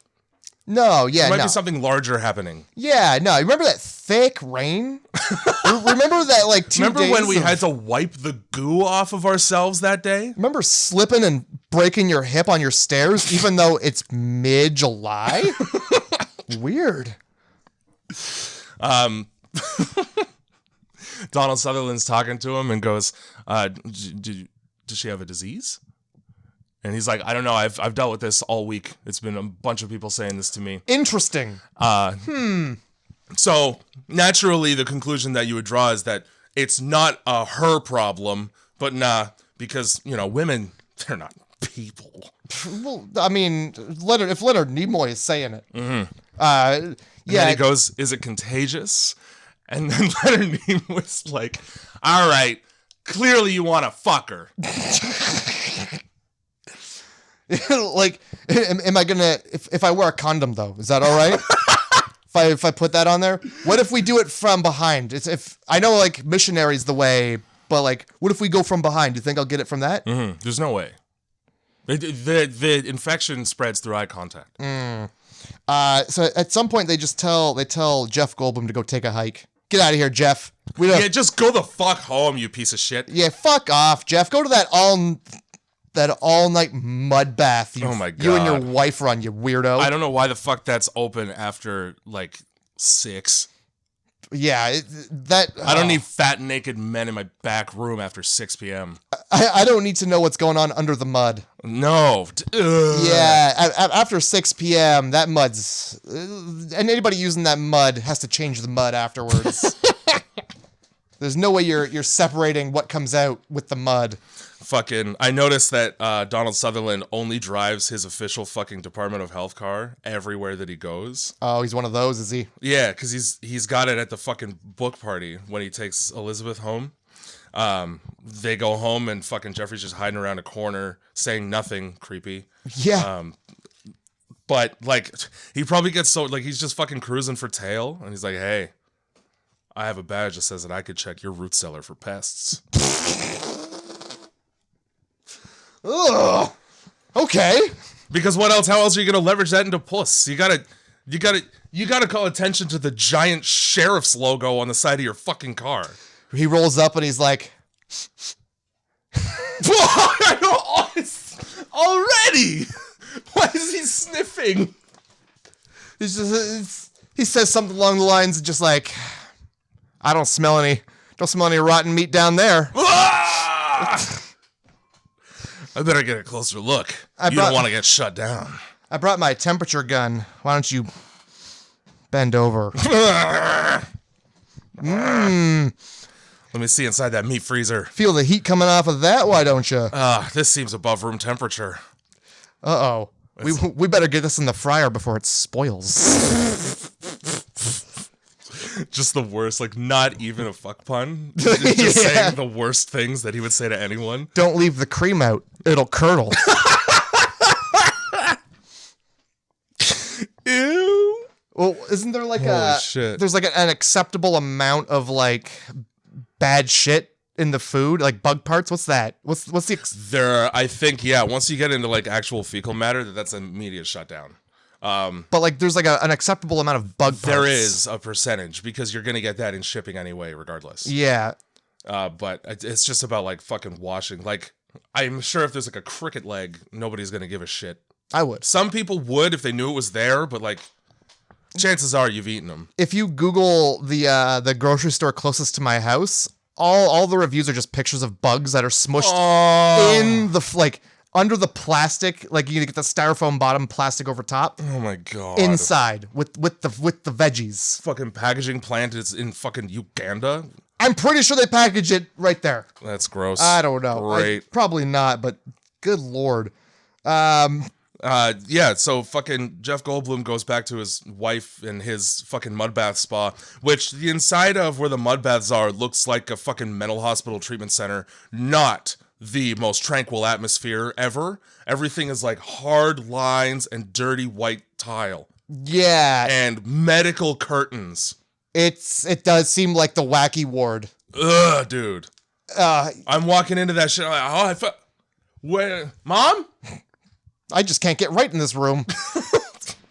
Ever. Oh man, we got the grippy socks. Right here we get, yeah. You need those. They actually have the grippy floor pads. So right there. Perfect. We get to see a big fat man's dick and balls from behind, like the worst Grinder picture ever. Did we? Yeah. I didn't catch that one. Jeff Goldblum, apparently, these people don't have a fucking house or bedroom. Because where Jeff Goldblum goes to relax and shed one single tear is just sitting on a bed. Just sitting on a bed, feet away from naked men. He does shed one single tear. They and make a point. For what reason? Because nobody appreciates his poetry. Oh, Leonard Nimoy shoved me. Right? Yeah, and she cares not at all. She's busy folding towels. While that's happening, though, like the fat guy that can't get up out of the mud bath, which if you know that you're gonna slip and fall because his wife goes, this has happened before. Like, you know that when you get in that mud bath, it's very difficult for you to get out.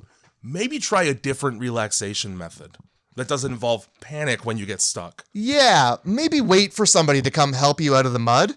Instead of trying over and over until you bash your head off of the corner of the tile. Looking like a pig on his back.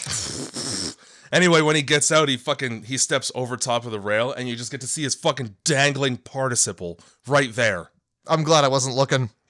I'm glad I was not looking, and I was just writing down how he was like, "Hey, Jack, lend me a hand." And he's like, "Ha, no. I'm gonna go get in the steam room with the weird dick hole. The fucking glory hole way too high up. The windowless square hole in the door at fucking crotch height. Why are you doing that? Oh my god. This guy doesn't know how to appreciate what he's given in life. This fat man. He's getting a rub down from a 9, and he's still complaining about the fucking classical music. Right, but it's good for the plants, Jay. It's good for the foreshadowing. It's good for the plants. Mm-hmm. So he gets a rub down with this just awful mud rub down. And so the mud is bubbling in the other room, but the way that they did the sound design makes it sound like when this woman's touching his stomach, it's making the same noise as the bubbling mud. Please don't push my shit out. This is like using like an old tube of toothpaste, and there's just a little bit left at the end. She smacks the bottoms of his feet. That just seems like a punishment. This whole time, there's just a weirdo in the tub. Yeah, reading a book, getting that book filthy. I'm pretty sure he's got clothes on and everything. No, maybe not. No, he puts clothes on. Okay. I think he's got them like behind a curtain somewhere else. But yeah, definitely a book in the mud tub. You don't really get to see him shower or dry off, though, so I don't know what that's about. Yeah, the fucking bottom half of that book is covered in mud. Well, yeah. At what point do you think, like, he got in there, he's like, oh, wait, I won't be able to turn a fucking page. And, like... He does it with his tongue. And then it just got to the point where it's like, fuck it. Yeah. Fuck it, the I'm book's not gonna muddy. read this again. Book's muddy. The name of the book is Worlds in Collision. Oh, no. Hint, hint. No! That's what's happening in the movie! No way! Fucking, they uncover a cocoon. Yeah, there's just a nice moldy corpse under a blanket. I don't know how long you let that go for without noticing it. Yeah. How often do you lose track of the people, your patrons, when the place only has room enough for 5? Right? Like, and it's not even a patron. She's looking for her husband, and it's like, oh, he's under a sheet. That's not something he normally does. Where, like, he's in the steam room. There's not even a window. It's not sealed. How does he not just be like, I'm right here? Yeah. He's deep in contemplative thought. Oh, yeah, that tear's not done rolling down his cheek. It's the loudest tear in the world. That's the only, and that's why he's so fucking thirsty later, is because all he drinks is his own eye salt. I really dehydrated myself with that loudest tear in the world. So that guy who was reading the book that suggested to her, there's a throwaway line, thank you for the plant you brought in the other day. Yeah. So that's a pod. Jeffrey then comes home to Elizabeth. Don't know when he left the house because he was in it. He was just hiding before. Anyway, he's got a fucking pod plant and gives it right to her. Where the fuck are you getting these pod plants from? The store. The pod plant store? Yeah. The iPod store. At this point, I wrote down a lot of unnecessarily long takes. There's a difference between tension and impatience. Because I was fucking head in my hand, like, okay, well, let's just go. For like half this fucking movie. Yeah. I was kind of like, I'm done watching nothing. Yeah. So this is like where I noticed do they just live, they're squatting in their own sauna? They must be. Because he goes, I need to lay down and think. Let me just use one of the beds here. Yeah, let me do that. Feet from that goddamn moldy corpse we just unfat. Yeah, it's great. I don't remember this customer coming in. This made me really thirsty. My lips are fucked. What about being replicated by a pod turns your lips into the fucking Sahara Desert? Well, what about being replicated just makes you flaky?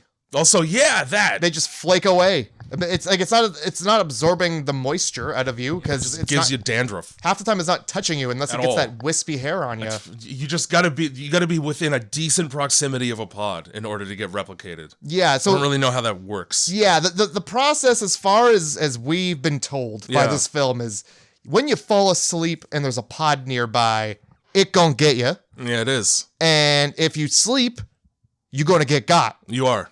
So don't sleep. Mm-hmm. Don't get got. Guess what? Sleeping shifts. That's yeah. Pissed right off. Or just don't sleep. Or just don't. Yeah. Later on in the movie, they fucking they're at the lab, and one of the doctors takes amphetamines in order to continue working for longer periods of time, like that fucking dumb loser from that drug scandal documentary. Sonia Wojak or some shit like that. Anyway, she would just dip into all of the controlled substances that they had in the lab occasionally for fun for years and years. But she got the work done. All that tainted work that got people exonerated because of how bad it was. Yeah. Anyway, good. Fucking on the bottle, though, it says to take 1, and Elizabeth tells Donald Sutherland that, and then he's just like, take 5. Jesus Christ! Where's your diploma from medicine school there? Don't got one. I just can't pass up an opportunity to get fucked up. Yeah, let's see how many doses it takes to kill somebody and dial it back 2. So for some reason they call fucking Donald Sutherland over here, and he inspects this pod and goes, hey man, that's Jeff Goldblum in there. I can tell from the height, because only Jeff Goldblum is about 6'4". Yeah, Jumping to conclusions. For some reason, Jeff Goldblum's nose is also bleeding. Because when the woman when his wife, who is, I want to point this out, in Scary Movie 2, Okay. at the very beginning, they parody The Exorcist, and the character playing Reagan comes down the stairs and pisses on the floor, and then this woman grabs her by the back of the head and shoves her face in it and hits her with a newspaper like a dog. I love it. So when she was looking at the pot, it opens his eyes, and she freaks out, and then Jeff Goldblum walks in, and she just cracks him in the face by mistake. Nah, his nose was bleeding before that. Was it? Yeah, because then he goes, because during that scene he goes, "Oh, my nose." Yeah, but he's like, "Oh, my nose is bleeding." All right. Yeah. They're like, so they're looking at this pod person. And they're like, oh, it's like a half-formed person, There's no character, no like fingertips. Yeah. And then, Donald's like, Jeff, how tall are you? How much do you weigh? And then he's like, oh, I'm this and that. And he's like, I'm just going to go ahead and call Elizabeth. Because I know things now. Yeah. I have suspicions. And then, I wasn't sure, because I forgot how the movie worked, if the pod person was real Jeff being dissolved and this was like Jeff the clone. Yes. Because he's like, why are you calling her? Why'd you do that? Why would you call her? Why would you call her? So I wasn't sure what we were dealing with here. That was still real Jeff at that point. He's just very concerned. Yeah. He just doesn't like Elizabeth being around. I think his character in this movie just really likes the sound of his own fucking voice because he talks for no reason. Like all the time. That's fair. Well, he's a poet. And yeah, he's just neurotic, I guess. All right. Well, we'll dial it to that, I guess. It's Elizabeth. She's more pod than person at this point. Yeah, she is. And Donald's pissed. You get that phone call and it's just, he could just tell she was flaky. Yeah. I hear the dandruff over the phone. It's disgusting. I'm on my way with some Head and Shoulders. Sell some blue. You seem a little down.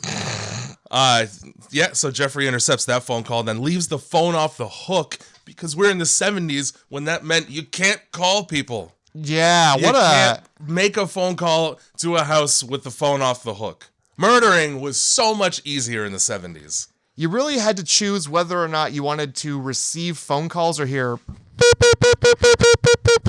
relentlessly. I'm not sure which one's more irritating to me. I think I could put the phone under like a pillow and not hear that. Yeah, that's true. I think I'd rather also put that the phone than talk under to the pillow people and not hear the ring. Although it's old school phone with the ring that you can hear in goddamn China when someone calls you. Oh yeah. They've got the loudspeaker system set up. Just have it set. They have it hooked up to those fucking Maxell speakers that from the fucking advertisement where guys just getting blown away. Oh yeah, the Ryan Dunn bit. So Donald, because he doesn't get a fucking answer on this phone call. Yeah. Somebody picks up the phone and is just breathing and sounding like they're in trouble. I'm calling the police. Oh yeah. So he goes and he's on his way to check. Meanwhile, Jeff is dry. Dude, is he ever? And just chilling one bed over from the fucking corpse. Gross. Yeah. So then they go and inspect it, and motherfucking its little tendrils. Well, they come out. And they try to wrap right around Jeff's wrist. And that freaks them out enough. Not the dead body, not the fact that it opened its eyes already and then shut them the second that Jeff Goldblum woke up. And also, like, its nose bleeding like my nose bled. Yeah. They seem pretty on board with Donald Sutherland's theory about, this is a me here. Yeah. This goo ball that wasn't here before but is now. Yeah, for sure. They slowly put it together that they're being replicated. Yeah.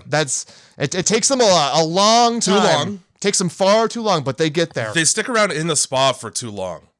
Donald Sutherland's like, well, I just called fucking Leonard Nimoy over. He'll be here in a sec. And yeah, he shows up horrifically. He shows up like a fucking burglar. How did you not hear the door open? And then, like, just says nothing while they're clearly upset about having been grabbed by spiderweb. Yeah, and these tendrils, it's a lot like witch's hair on an old mask you found in the basement. It looks like the inside of a cotton candy machine that's on. Yeah, It's very clearly hairs being pulled in reverse. That's Yeah, it is. That's what it is. Ah, shit. It's that stuff that you get, the fake spiderweb shit that you get around Halloween from the fucking store. Oh yeah, it's that pulled real thin. Yeah. So I don't like that for some reason. I wanted to point out stops their momentum in escaping a situation that requires them to escape. I need to leave. Oh, never mind. Spock's here. Oh, thank God for Fuck Spock. that. Spock, turn right around because we're getting out of here because it's fucked in there. Nah, Spock's got to have a look. Fucking guy. I don't know what it is about literally everybody having to hide. Like being a psychiatrist makes you the Pope in this world. Oh yeah, you're above the law. You're above doctors. Fuck. I'm a psychiatrist. Get out of my way. Like you're on a plane. That's the energy that he brings to every scene that he's in. Every interaction with people. I'm the most important person in this room. I went to school for a couple of years, and I learned about the brain. You have a health inspector and a literal medical scientist that you're hanging out with, and yet you think you're the best. Wow, you get that crew together. They could pretty much pull off anything, That's right? a real Scooby-Doo Mysteries bunch. It is. You got somebody of every trade there. Somebody's good for something. So while that's all fucking happening, Donald Sutherland is breaking into a home because, well, he knocked on the door and nobody answered, and then he looked and saw that there was a man with headphones inside. So he's like, all right, fuck it. I'm getting in there. And then he breaks into the basement, and I looked down and then I looked back at the screen, and he was breaking into this basement, but I didn't see him go from the front door to the back door, so I was like, whose shitty house is this? No, he runs to the back, urgency, breaks a window With his elbow. and then opens it extremely quietly as if he didn't just make the loudest noise that anyone home alone could hear. Oh, that sound of my window in the basement shattering? Better go check that out. That the sound of glass hitting concrete, just loudly and continuously, for sure. But we can't hear it because, or Jeffrey can't hear it rather because he got headphones on. Well, also he's deaf. As we come to learn a little later in the scene. Oh my God. He only hears what he wants to hear because he hears something and he turns his head. But he doesn't hear the most important things. No. Not at all. Almost like he chooses not to hear them. Almost like he chooses not to because he knows that there's all kinds of responsibility involved with hearing. Yeah, and fuck that. Like, he's just going to be blissfully ignorant. So my point being, quietly opens the window, quietly slips the fucking, the barred door piece of wood out. Like, you don't need to be quiet at this point. No. Make all the noise. Just kill him. Nobody's home, who cares? Also, just kill him. Like, you could sneak up on him, kill him. Yeah. Who gives a fuck? Kill him while he's watching the weather report. I don't know what it is about pod people, but that's their favorite thing. They like hearing about the weather. Oh, fuck. It's because they're plants, man. Yeah, it is. Damn it. I never thought about that. Because later on with the, when he goes to the ship and then he realizes the ship has been potted, they take the fucking bagpipe music away and then they just put on the weather report over the sound system. Yeah, and That's fucking hilarious. I didn't even put that together. Good Lord. Donald, he breaks into this house. Yep. And he sneaks up on old Jeff. Jeff doesn't give a fuck. Nope, doesn't. And so he goes upstairs silently. Somehow. Even though he didn't take his shoes off. On these wood floors, most likely to creak. Yep. So he goes upstairs, checks on Elizabeth, who is... Just pod stuff is happening to her. Yeah. He looks over and he sees her replicant in a garden salad. And then he hears Jeff coming, so he hides in the closet. And then when Jeff's in the room, I don't know why they made this choice, but Donald Sutherland is peeking out through the cracked door, and they lit his face from below, which makes him look like a rape killer in Elizabeth's bedroom.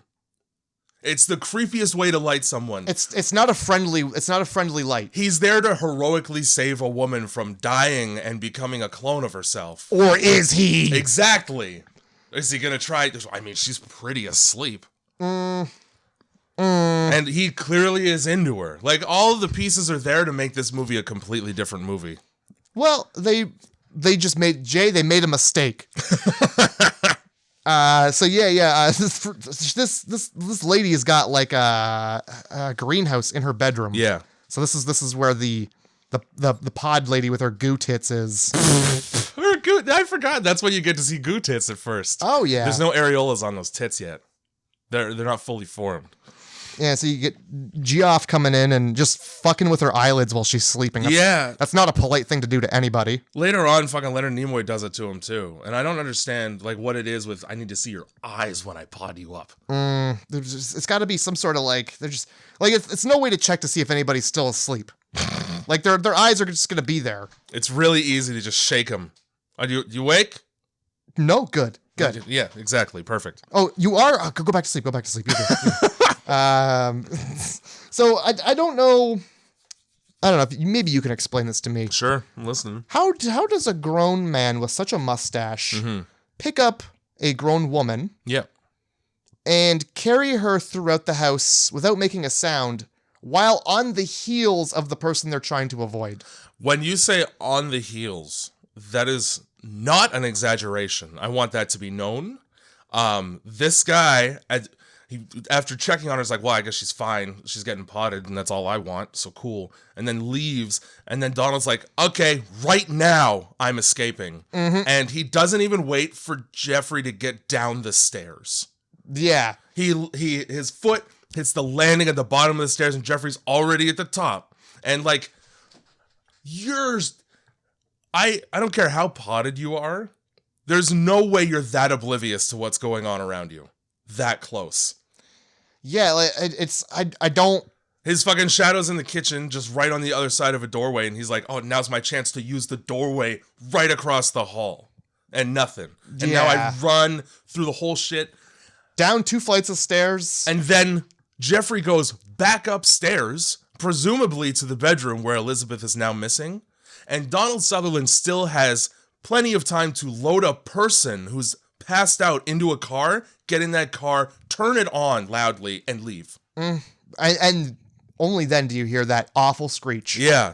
That's... How long did you trip and fall upstairs before getting in the room? He's fumbling with his keys. He forgot the door. He doesn't even lock the door. He's just like, oh, I need the keys. Fuck. Oh, is that the phone? Ah, man, I think I left the soup boiling downstairs. Well, I don't know why they chose to truncate that scene and then leave other ones way too fucking long. Like, spend more time on that to make it convincing. That would have been a great... Instead of having a fucking 10-minute phone montage of people just being like, nah. Yeah, they could have probably built some suspense in that moment right there, where it could have been like a suspenseful thing. Instead, it just looks like an assailant taking a woman away forever. It does. Whisking her away in the middle of the night. Holy fuck. Donald Sutherland, by the way, from New Brunswick. Ooh. Canadian man. Canadian boy. I wrote that down because when he gets back to... wherever the fuck, I don't remember where they end up after this. They just go back to the shit, right? The fucking mud salon. I think so. And yeah, because then they talk to Leonard Nimoy about it. And this is where you get Leonard Nimoy being like, "Hey, the body's not here. What body?" Yeah. Where did you put it, Leonard? So there's an you fucking pod person. Exactly. Out the window? Yeah, into the trash compactor? I didn't even think about it. He's obviously a pod person and just chucked that thing out the window. That husk. Yeah. What? Fuck it. We'll do a new one later. For real. They're expendable. Didn't even think about it. Damn. That explains. So I got really pissed off there because I was like, okay, did the fucking pod person just wake up and leave? Because we never see it again. Yeah, and from what I understand, it can't until it's fully consumed the other person. Yeah. So I was like, that's dumb. But no, Leonard Nimoy was in there by himself, wasn't he? And he just comes out and he's like, there's no fucking body in here. Yeah, and then... all right. Yeah, because Donald Glover comes back to report the This guy! He spends 45 minutes of this movie just reporting bodies. Yeah, and you'd think after the second time you try and nobody cares, like, all right, fuck it. Well, maybe the next cop. Yeah. And eventually it's going to be Crying Wolf, like, yeah, right, we get it, there's a body. It's you again, isn't it? The body guy. The fucking body guy. Anyway, I shoved it out a window with a 5-inch gap in it, like that guy from that episode of the X-Files that turns to goo slowly, and he, like, phases through the jail bars. Oh, that's the, it's the guy who... Or X-Men, or whatever I think it's called, fuck. I think the episode's called, like, Flex. Yeah, or something yeah. like that. And it's the dude who, like, crawls through vents. Yeah. Ugh. Oh yeah, and at the end, he's like, oh yeah, we got him somewhere where he can't get out, and it's like a room with a keyhole, and he's just like looking at it like, I can get out. bet. Going wiener first through this one. Fucking bet. So they go back to report this body. Yeah. This is why I wrote down that he's from New Brunswick. I had to look up his country of origin because he, for some reason, when he's on the phone, I'd like to report a body. Like, he just loses his American accent briefly. The way that he pronounced body is like so fucking Sean Connery. I didn't catch that. And I found out it's because he went to acting school in the UK, so he just has that. All right. I mean, I'll give him that. Yeah. He looks like he could be British. I thought. It's the trench coat for sure. And also his parents were Scottish, so he's just a fucking melting pot of a man. Melt. So this is where we get fucking Leonard Nimoy, and he's like, yeah. So you just look, face it. Your friends like to play jokes on you, and then Jeff Goldblum's like, I don't have any. Yeah. So I mean, there's a red flag right there. Yeah, it is. You should know that. Have some. You're not even my friend. And then Leonard Nimoy's like, well, then you're enemies. Oh.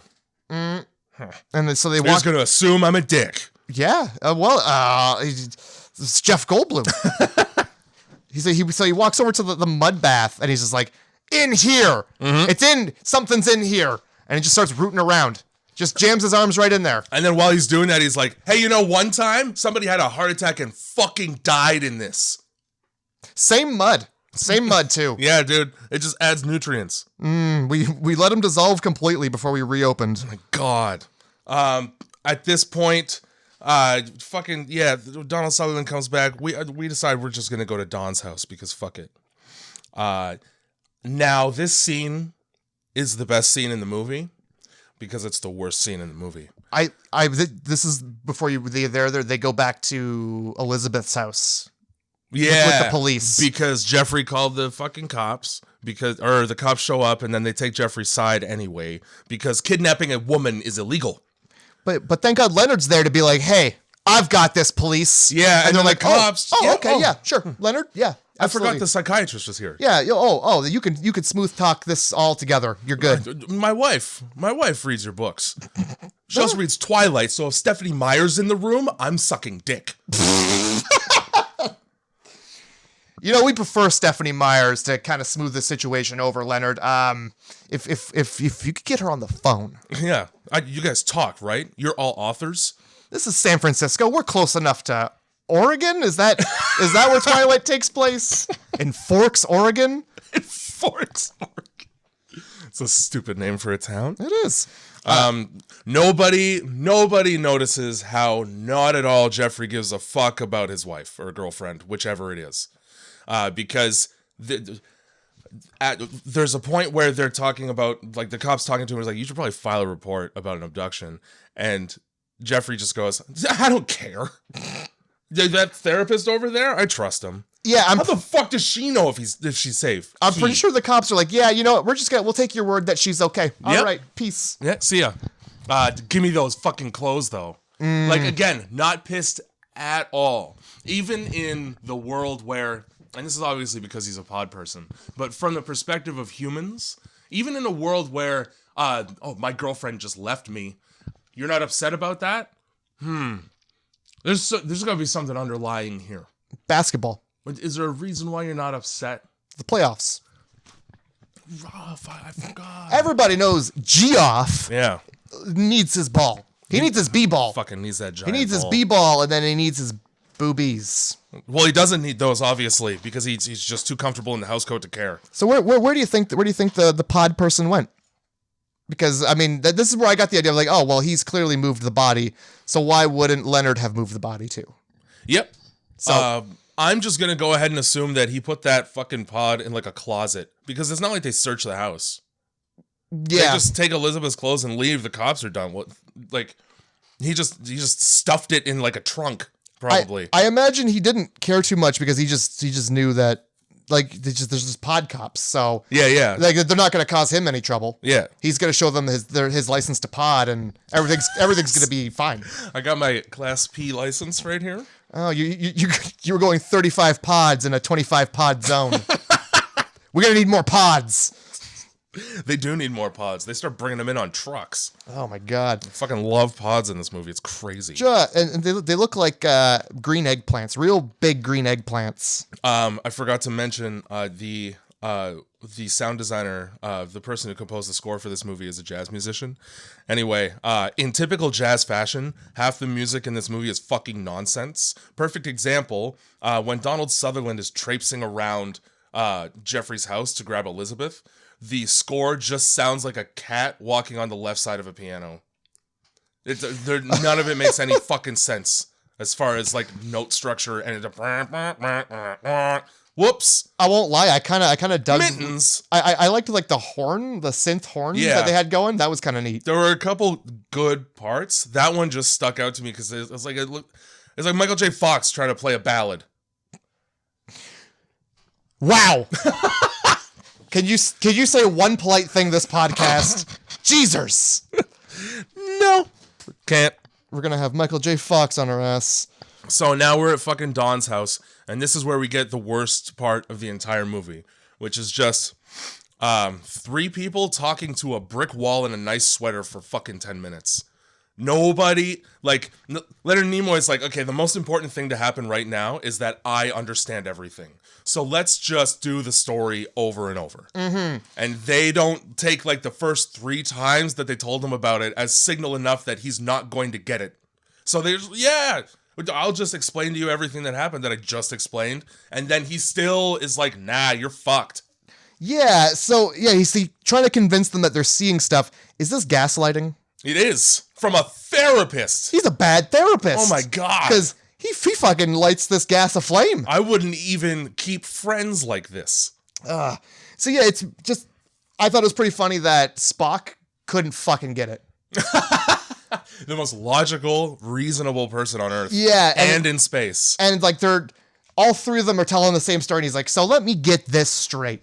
You're telling me that people are out there planting pods? No, they're becoming pods. You're telling me that people are out there eating pea pods? They're becoming pods. People are living in pods, huh? Fucking Spock! Listen! Holy shit. And you know why he didn't listen? That's because Nancy did most of the talking. Oof, Jeff's wife. The last thing that he cares about is some hysterical woman's opinion. Unfortunately. All right? This guy loves Freud because he thinks hysteria is still a thing. Yeah, he probably couldn't hear all the talking over that partial leather glove that he wears. Yeah, I don't know what that's for. I'll tell you what that's for. Falconing? It would be great if it was. I would have loved that to be a part of it. No. He decided to wear that so that his character would be more distinctive. That's fucking stupidest thing I've ever heard. He's got a real life friend who's got a horribly burnt hand and he wears one. So he was like, I like that. I'm going to take that. Does that count as cultural appropriation? It does. You're stealing from the burn faces. I'm going to go ahead and say it does. Fucker. And like, it just, I don't, it serves no purpose. None. I thought it was like a wrist brace because his hand hurts, but they don't even like they don't call attention to it in the movie, just wearing it at home. Yeah. He might as well just had a pocket watch hanging out of his pocket the whole time. Yeah. That's the same thing. That he thing. never checks. Or he could have been wearing a monocle. Yeah. It's the same thing. A fucking priest collar. Just cuz. Not in a park. No. Well, yeah, though, apparently. So this movie is environmental allegory. This is when we realize this. Because Nancy, Jeff's wife here, Jeff Goldblum's wife, hits the nail on the head with no information whatsoever. Oh, these things are probably aliens from space. I don't know why we always expect spaceships. It could just be goo and slime. Oh, whoops, movie solved. You mean exactly like it is? No. There's no way. If it's not a metal disc, I want none of this. Yeah. Yeah, definitely. Nobody wants to think outside the box. Yeah. It's just like, it can't be. No, it couldn't be. I saw that leafy, moldy corpse. Can't be, though. No, it's impossible. But she's like, we breathe junk, we eat junk, we litter. So, okay, Al Gore, why don't you calm that down a little bit? Yeah, I caught that as well. She was like, we wouldn't even know because of like all the impurities. It's garbage everywhere. Oh. The pod people, like Leonard Nimoy says they come from a dying planet later on in the movie. This is just fucking environmentalism in a movie. I saw that planet. It was a dirty rock. Fucking hate that planet. Gross. At this point, Donald and Nimoy here, they're plotting out how they're going to take care of this issue. And Donald Sutherland basically says, "I'm taking this all the way to the top." The top of the health department. He's like, so I'll get the health department. Leonard, you got everybody else? You got everybody else on Earth? Because I'll get the 3 people down at the health department. You got the mayor, the police, the fire department, the ambulances. You got the government officials, right? Because you're just a psychiatrist with a book, for sure. The mayor's a patient of yours, right? And then Leonard Nimoy's like, how do you know that? And Donald Sutherland just smiles cheekily like, I've been following you for years. Jesus Christ. How do you know that? Whenever you leave the room, I go through your papers. Exactly. That's a really good question for one friend to ask. How do you know confidential information about my practice? Shh. Like, he just like presses his finger to his lips. Say nothing, baby. Yeah, fucking this is when Donald makes a series of phone calls that lead nowhere and last too long. He's just walking, like seemingly walking through the city from one payphone to another just cuz. And it's like people being like, yeah, so don't tell anybody. Yeah. We don't want keep that to yourself. We don't want any hysteria here. We're keeping it under control. We got this. Yeah. Don't you fucking tell anybody. People are slowly turning back to normal. To the point where he's made so many phone calls from various payphones that they just know his voice the second they, oh, you're the guy? Yeah. And at some point, like, people who were suspected of being whatever is having happened to them start showing up to be like, I'm all right. Yeah. See? I'm fine. Oh, good. Heard you were looking for me. I'm convinced. Before that, when they're talking, Nimoy's like, so what do we do? What do we do about this? What do we do? I'll walk out with you onto the balcony and tell you, just you and only you, that I believe this story, and let everyone else think that I think they're fucking insane. Right? Donald's like, you know what? I think we should have the same procedure as cholera. Legionnaires. And legionnaires. Yep. So you're comparing this to shitting yourself to death? Yep. And old dirty water that kills old people. It doesn't just kill old people. Legionnaire's disease can kill anyone.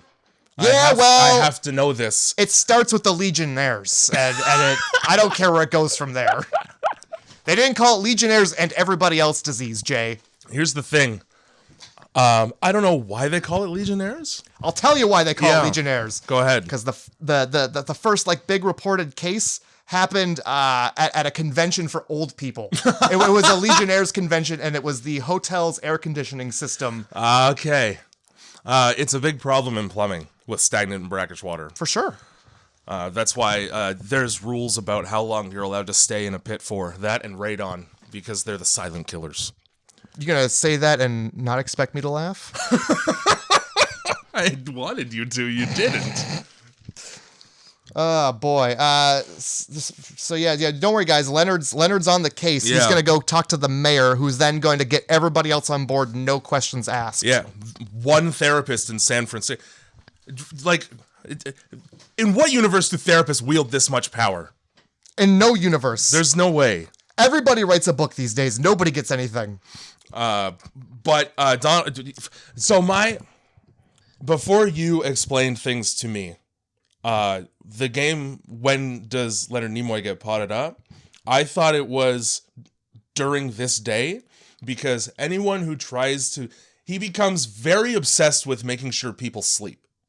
Yes, he does. He just wants you to have a good night rest. Feeding fucking pills to Elizabeth. He's the Sandman. Just take a fucking sleeping pill and shut the fuck up for 5 seconds. Make sure to get some sleep, Donald. Get some fucking sleep and then he gets in a fucking car and he's like, sooner than later. Yeah, with the two most known to be pod people. Yeah. Just in case you were wondering. Yeah, like obviously that's when fucking Donald Sutherland falls asleep on his chair. Let me know if I gloss over anything here, because I don't. You've only glossed over Jeff's wife also going off and being like, this is just like when those spaceships came down and mated with all those monkeys. Yeah, shout out, what 2001 A Space Odyssey. This is just a subtle nod to a Stanley Kubrick movie. That movie didn't. Oh, wait, did it exist? 58. Why am I thinking it's 2001, Jay? Why do I think that the movie's release date is in the title, Jay? Amazing. I love that. Yeah. It was either 58 or 68. I don't remember. That and then, like Ancient Aliens, but Yeah. you know. That is a real theory. I wanted is. to actually sidetrack a little bit because I know somebody who wholeheartedly believes it. I half-heartedly believe it. I may have mentioned it before on the podcast, but I occasionally work with a man who thinks that aliens came down, injected 2% of their brain matter into monkeys, and then those evolved into people. I mean, Whoops. I believe it in the way that like in the way that I think it's a nice story to tell people. It's an interesting thought. He also for sure. thinks that the government is reptilians, I'm pretty sure. That's too much for me. That's where you draw the line. I'm gonna turn off there. Ancient alien surgery on apes? Great. But don't you tell me Obama's a lizard. Yeah. That's the clear line in the sand, Jay. Thanks for understanding what I'm talking about. So fucking while Donald's out on his balcony dozing off like a horrible watchtower guard, actual legitimate best part of the movie. Oh, A big fat pod full of an adult baby. An adult baby that looks like, you remember Dark Skies? Its face is like that face. Beady little eyes and the smallest mouth. It's underdeveloped. It's a preemie. Holy fuck. And so it just has a seizure. Yeah, what? I didn't understand why it was writhing when none of the other ones writhed. No clue. Maybe it was the closest one to becoming a person. Maybe. Would you want to tell me how Donald Sutherland here decided to just sit down for a cat nap outside, where danger is? Yep. Where any old pod person can come up, but also next to a garden patch of pods. Now, I wrote that too, so I'm glad that you noticed. I don't know how he sat all the way down in that chair without noticing a dozen pods 5 feet away. Hey man, so he smashes his own face open, his pod face with a hoe. Yeah. Which means he tends to that garden. He very likely knows every single plant in that garden. Oh geez, what are those giant fucking watermelons? Fucked up melons are coming in. They're good this year. I don't remember planting a monstrous lime. No. One lime. Yeah. So he fucking... These pods look a little bit like large capers, which is hilarious. I just realized that. No. All that just all coming together, man. Ugh. So yeah, he falls asleep and his old wispy hair starts touching his arm. Yeah. Wraps right around that shit, and it's go time. And then we're treated to the process as to which the blossoming. Yeah, which is what it is. It's what it is. It's the passing of a giant piece of stool. Some petals open, and a giant baby just gets shit out. Wet. Sphincter gaping. Ugh. Just big fat baby. It honestly looks like a fucking the amniotic sac. Which it's probably supposed to when those petals open, but it's just like a fucking bulbous orb jittering around. It looks like a prolapse about to happen. It does. That's correct. It looks like a prolapse teetering. One false move and your asshole's out.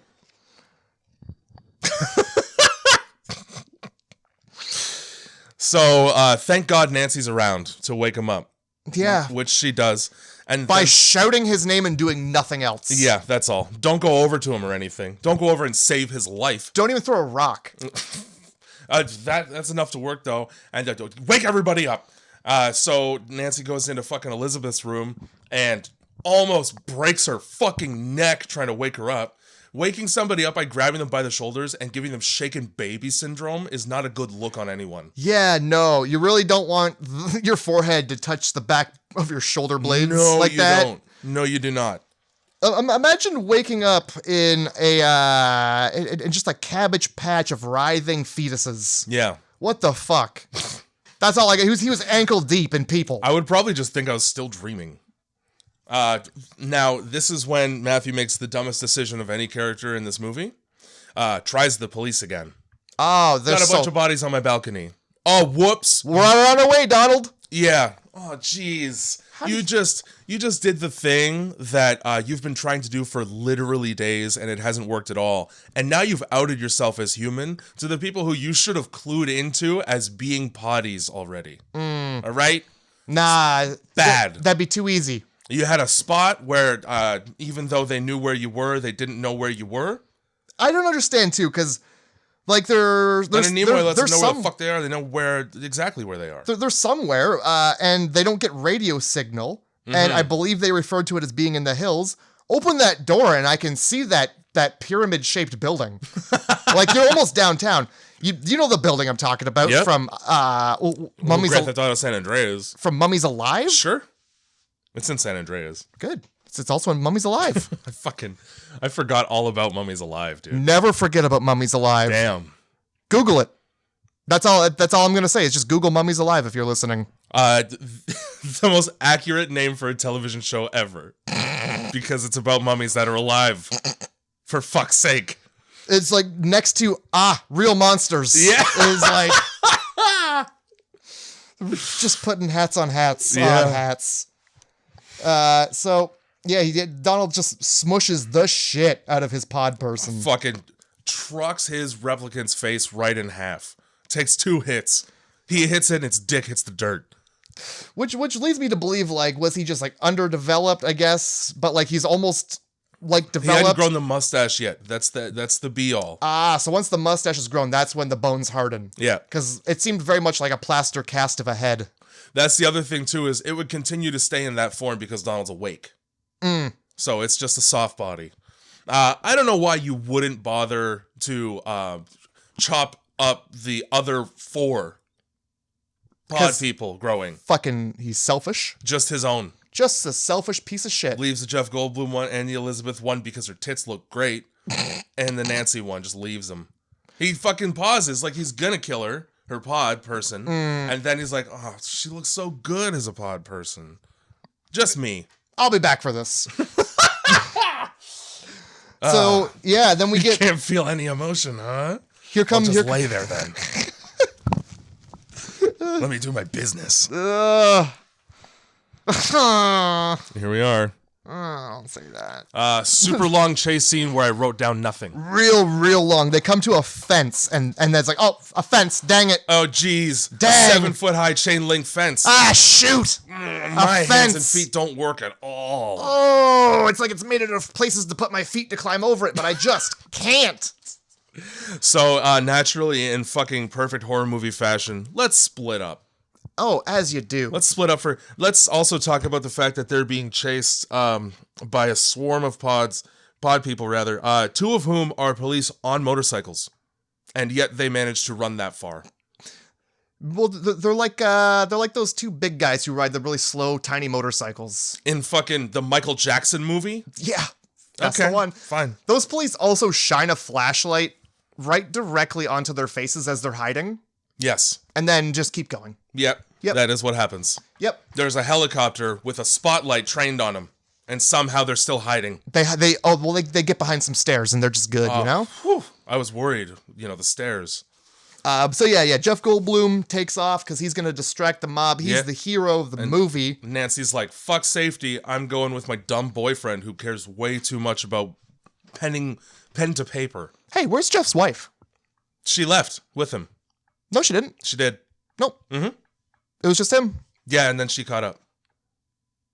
Okay. Elizabeth grabs her hand and tries to get her to stay for a bit, and then she's like, nah, fuck you, and then you get to see them both running away. All right. That answers my questions. Okay. You know what? Even if that's wrong, I don't give a fuck. No, I made sure to look. That's close enough for me. I made sure to look because I was like, there's no way she's staying behind. And then she doesn't. She's wearing a red dress. You get to see it. Okay. All right. I remember seeing him and then a mob of folks. So maybe she was in there. I don't know. She was a little bit behind. She's like in between.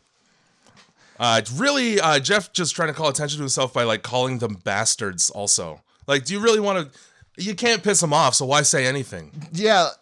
Also, if you can piss them off, like, you're gonna make it worse. Exactly. You're gonna be a pod, but you're gonna be like the dog. Like, it's not a shitty dog pod. It's not gonna come out well for you.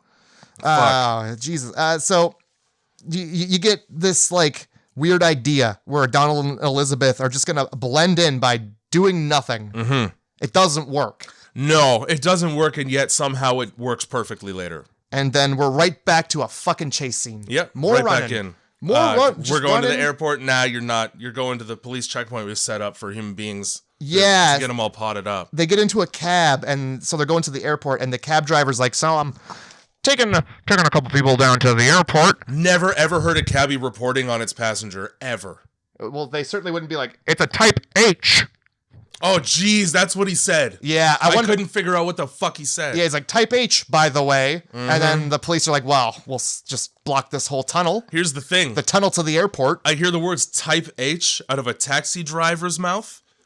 Somebody who should probably only have a high school education at best. I figure he's got something to hide. Even if he's not a pod person, I'm tuck and rolling at the first red light. Oh, yeah. If he's not a pod person, I don't want to know what he's got planned. No. Frankly, make me a pod person. I don't need to be described as type H. Yeah. By a man who drives a taxi. What does H stand for, sir? It better not be heavy, you fucker. Don't be ableist. And then the cab driver's like, so you going out of town? You better not be going out of town. Out of town's bad. I'm going to take you to the airport where most people will go out of town via the airport. Yeah. You're not going out of town, are you? No, don't worry. We're meeting somebody flying in. Let's shut him right up. Perfect answer. Perfect answer. Why are you so concerned with my travel plans? So this is like... Also, bold move to get in a taxi when you clearly can trust literally nobody but each other. I had that thought, but I didn't. I just wanted it to be, you know? I just left that one be. It was like, you gonna really choose who you trust there? Also, that's the fucking porn scene.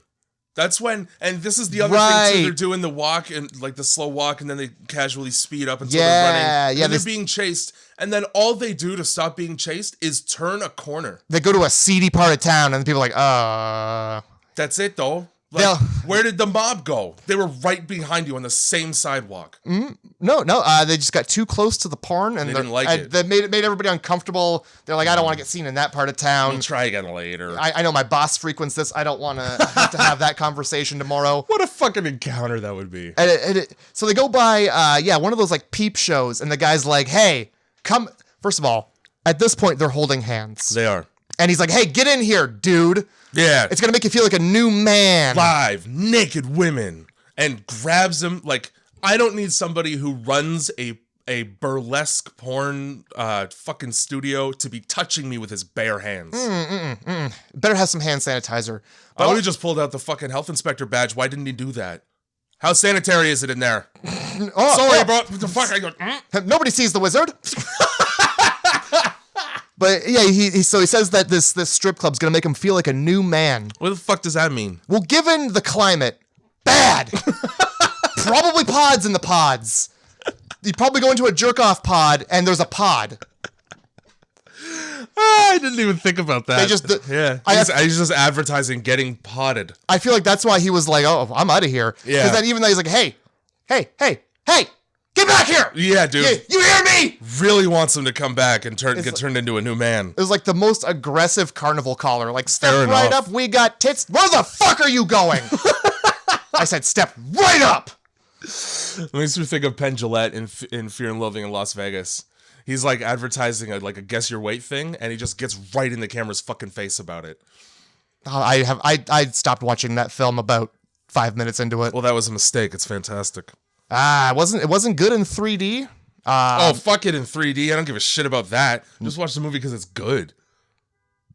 Now that's fun.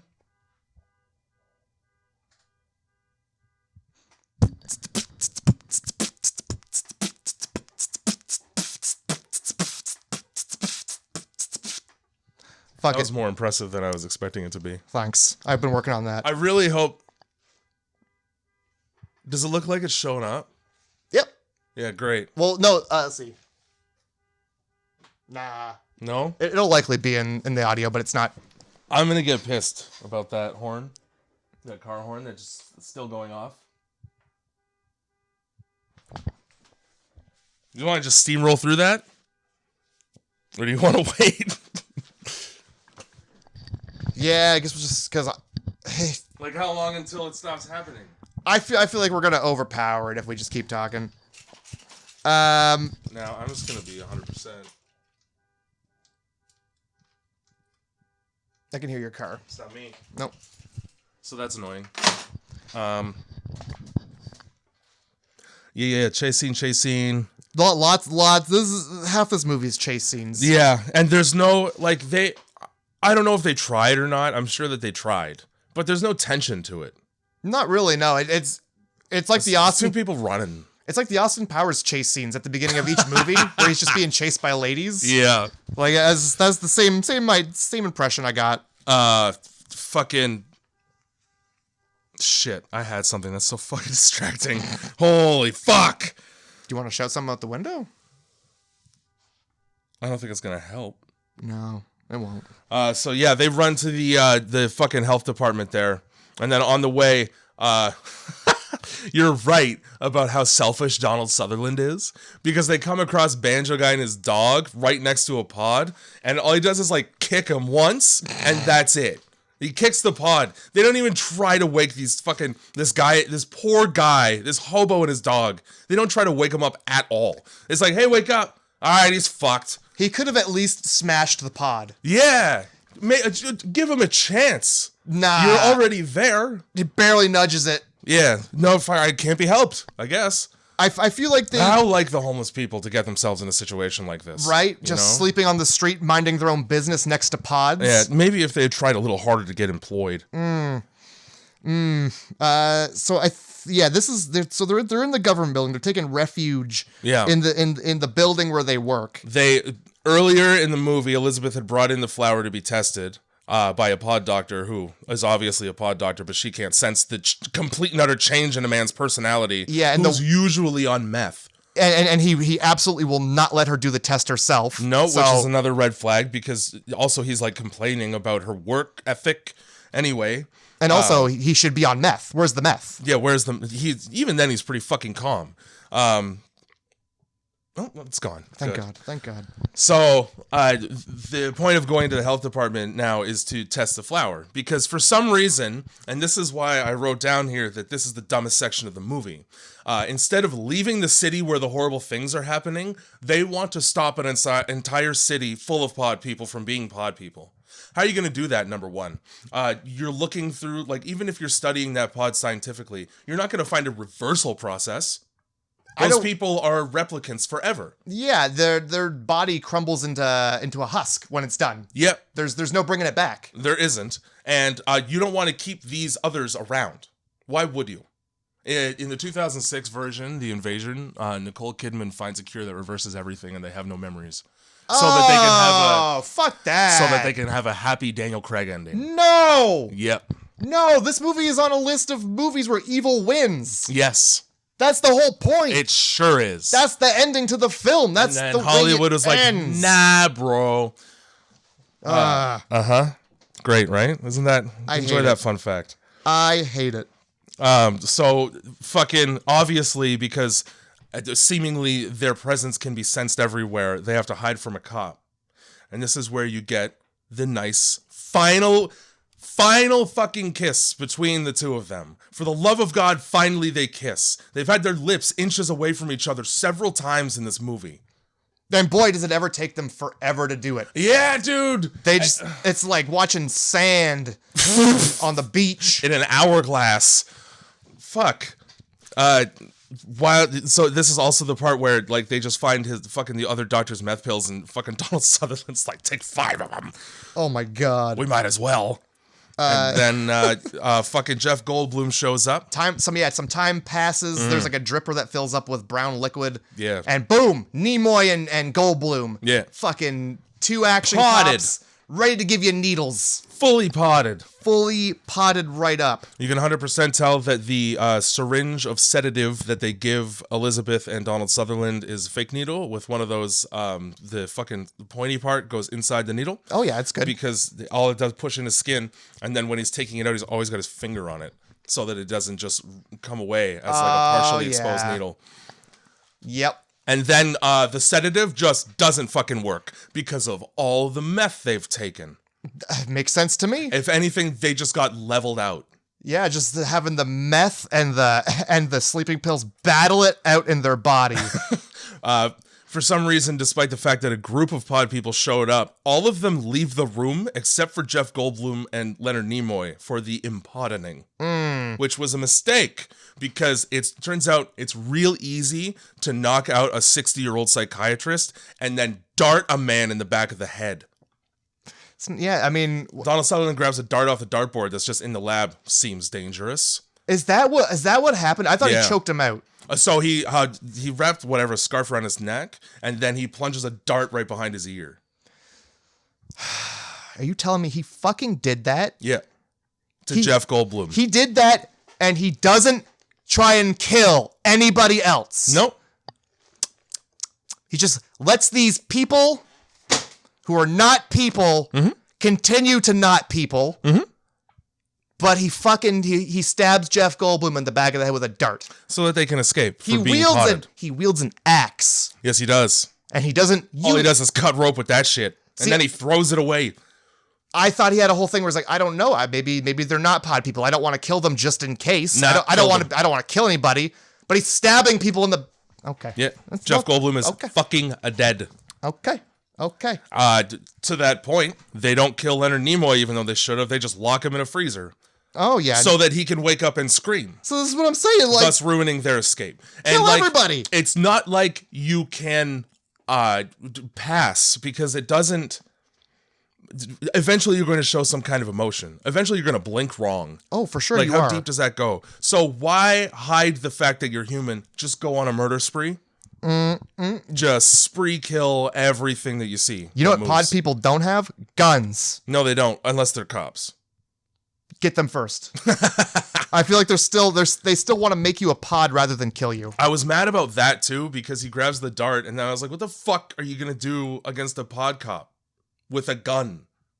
If you're going to threaten lives, like they're not going to get heated like that. So they probably would never use the gun. Yeah. Which doesn't make sense why the guy died at the beginning of the movie. Anyway, here we are. It's the 70s, Jay. Yeah. So they're running down the stairs and fucking Nancy shows up out of the goddamn blue. I don't know when they got split up, but they did. And you know what? Kill her. She could be a pod person. She could very well be. She left your sight. Expressed excitement for seeing... Now, this is the thing, right? Leonard fucking Nimoy shows plenty of emotion while he's a pod person. Tons of it. He's very difficult to convince of literally anything, but there are smiles... there's feelings. Obviously, there's fucking emotional motivation in his actions. There's something. So, how are you supposed to tell the difference at any given time? So you're right, is my point. Just kill Nancy. Fuck it. Yep, I would've. There's no way she's talking herself out of it. She's figured out that as long as you walk slow, which doesn't make any goddamn sense because you see people running who are pod people, and you just form a line with adequate space, without having any emotions on your face, you can blend in pretty well.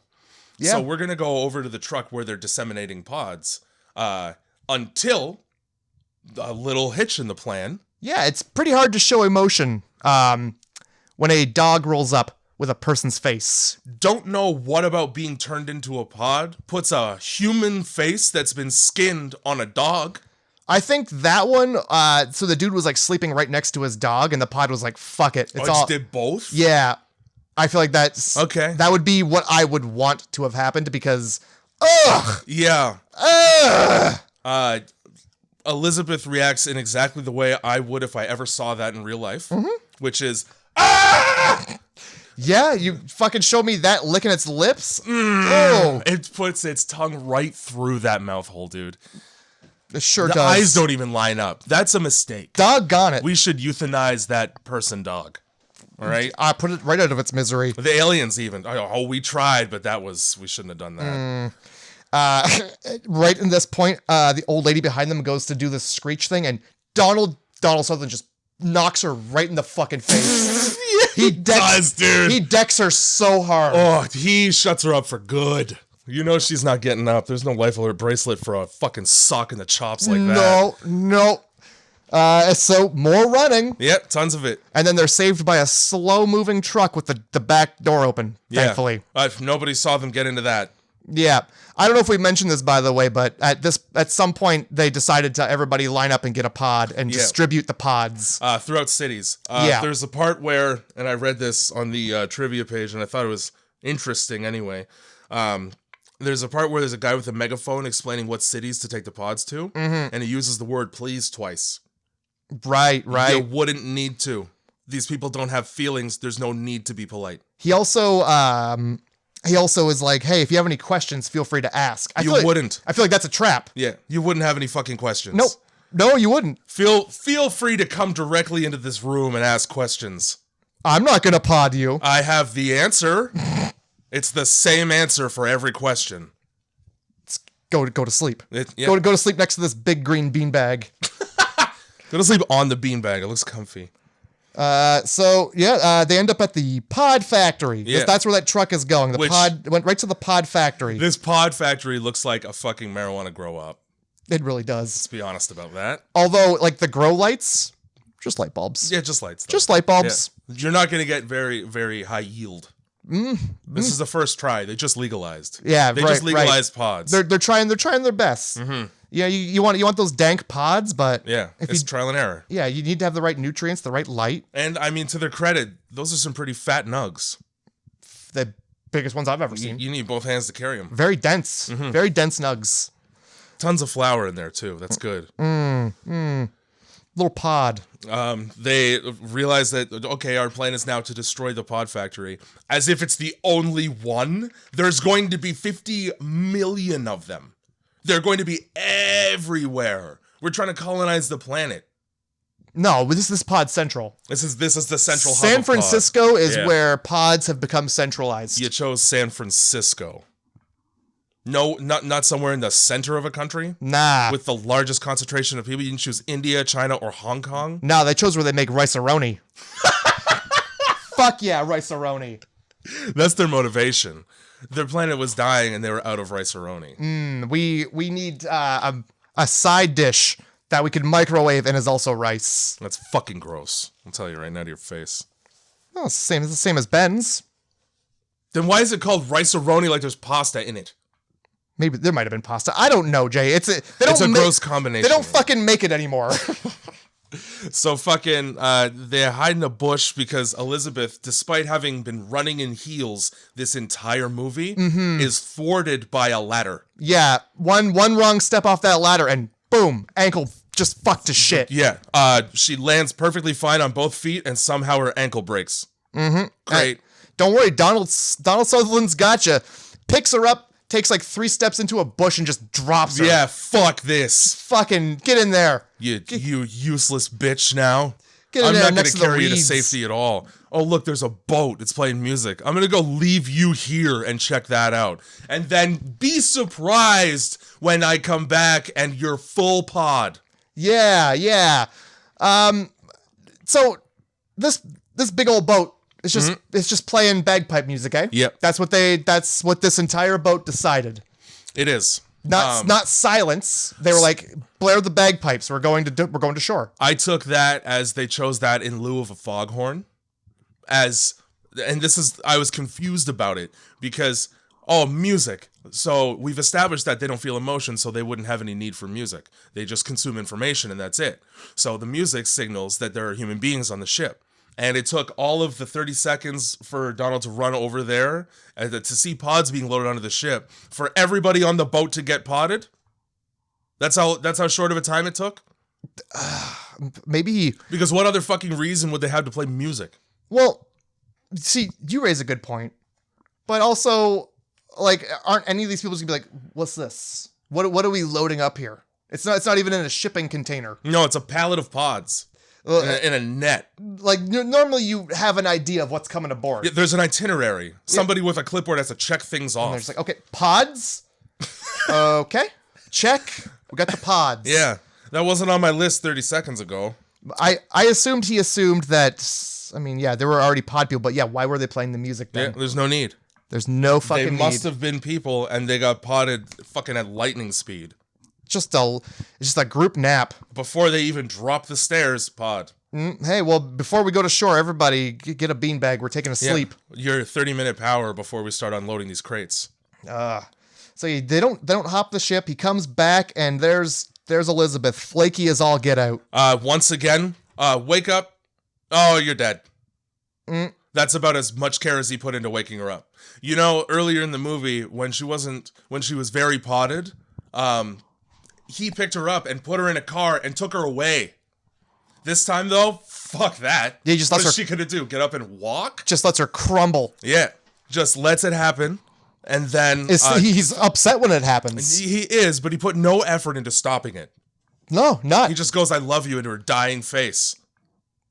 Yeah, finally says it, by the way. Yeah, when he didn't say it earlier, when she's like, "Oh, we're gonna die, by the way, I love you," and he's just like, "You're never gonna get away with this." And she fucking says that right in front of her boyfriend. Yeah, Who's a pod person, but fuck.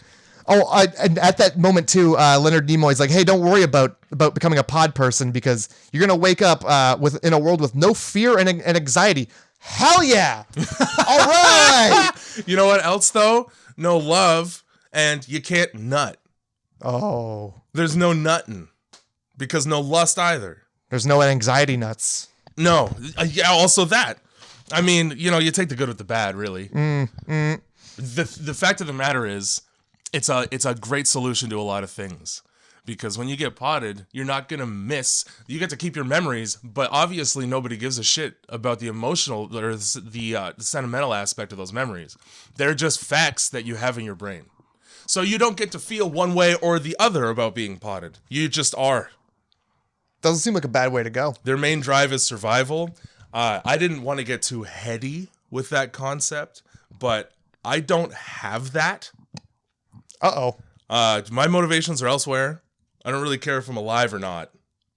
You know, like that's something that you got to reconcile with yourself. Like eventually you're going to die. Yeah. Have some fun. Yeah, either get rich or die trying. Exactly. So fuck being emotionless forever, because then what the fucking, you're not banging unless you're procreating, and in that case it's probably like fucking A Handmaid's Tale. Oh, hands yeah. on your hips, and then like what? That's it. You just eat food occasionally, and you don't taste it, and bring pods around, and carry pods across the country. Put pods where there wasn't pods before. That sounds unfun. Yes. My least favorite thing to be is bored on Earth. My least favorite thing to be is bored, and I feel like that would be every day. You raised some good points. All right, but how about being part plant? You know, you ever think about that? Man, what would it be like to photosynthesize? You'd never know, and you'll never get to fucking know. Damn it! With that attitude. So I gotta do some poison ivy experiments. Just fucking smoke a whole bowl of it. Is that the experiment? You're just gonna smoke some poison ivy? Sure. So we get Elizabeth naked as the day she was born. And I wrote down right here, "Oh my tits." Oh me. Oh my. And she doesn't bother to get dressed, which called into question, why are any of the pod people wearing clothes? And I came to the conclusion, because they want to be warm. But then I just wear like a blanket. I don't know. There's no reason for any of them to be dressed in like fashionable clothes. You're poking holes in a bucket with...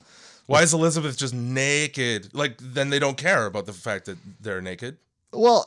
So why are the scientists wearing lab coats? You know? Whoops movie. Whoops movie. We had to see some tits. Yeah. What can I say? Otherwise, all that running would have been for naught. It's the only reason to run. Yeah, dude. So yeah, Donald he goes back to the factory, and this is where it all goes to shit. Mm-hmm. He sets that place ablaze. Nobody notices a grown man frantically climbing a ladder 10 feet away from where they're working, and he gets all the way up into the rafters where the light ropes are. He's fucking clomping around the catwalk. It's like 12 feet above their head. You know what pissed me off is that at the top of the ladder he climbs at first, there's an axe, and then he goes for the one all the way across the building. Yeah, he finally decides, oh, maybe I do want this axe. Maybe this axe is what I need. Well, I'll tell you what about that axe. Somehow it's electrically wired to a fire alarm for the entire building. Yeah. So when you take it off of its hinges, the alarm goes off. It makes sense. I've never heard of that. I believe it. All right. That's the most believable thing in this movie. Sure. I mean, you break the glass and you grab the thing, it still sets the fire alarm off. There wasn't any glass around that accident. But like in the same idea, I'm pretty sure when you break that glass and pull the thing out, it Man, so there is like that fucking steel string attached or something, I think is how that works. I could be wrong. Yeah, either way. Yep, sure. So the alarm goes off, and I don't know if they noticed he was up there, but they just didn't. They were like, "Oh no, the pods." Like some people look up, and I wasn't sure if they're looking up to see like the where the alarm was coming from. Yeah, or if they were looking to see him. You'd think that, given how many people looked up, it wouldn't take Elizabeth running in butt-ass naked and screaming for them to notice him. Like the fucking Terminator. Yeah, dude. Through a burning building, just naked as fuck. Didn't give a shit. So he axes those ropes and those lights fall, and the place gets fucking set ablaze. And then for some, again with the Deus Ex, all right? Because we got people climbing up ladders on both sides of the scaffolding, or whatever you want to call it. Fucking overhead walkway, and he just finds a window to escape from. Hey man, good job. Where there's a window, there's a way, man. Fuck. You gotta go, there's pods. I'll throw myself out a damn window. Yeah, so movie god saves him temporarily from being potted up on a walkway. And then, this is funny. He's running like down the front so that he can go and find a hiding place, and he's being chased by somebody, and then an explosion happens, and the person chasing him gets fucked right up. I saw that. In the trivia page, I read that was an extra who missed his cue, and he got fucked up for real. Oof. Yup. Well, if there was ever a movie to get fucked up for, I mean, at least it was a half decent one. In a sick explosion. Because I looked at it and I was like, he's not wearing any burn gear. Well, and he gets set on fire.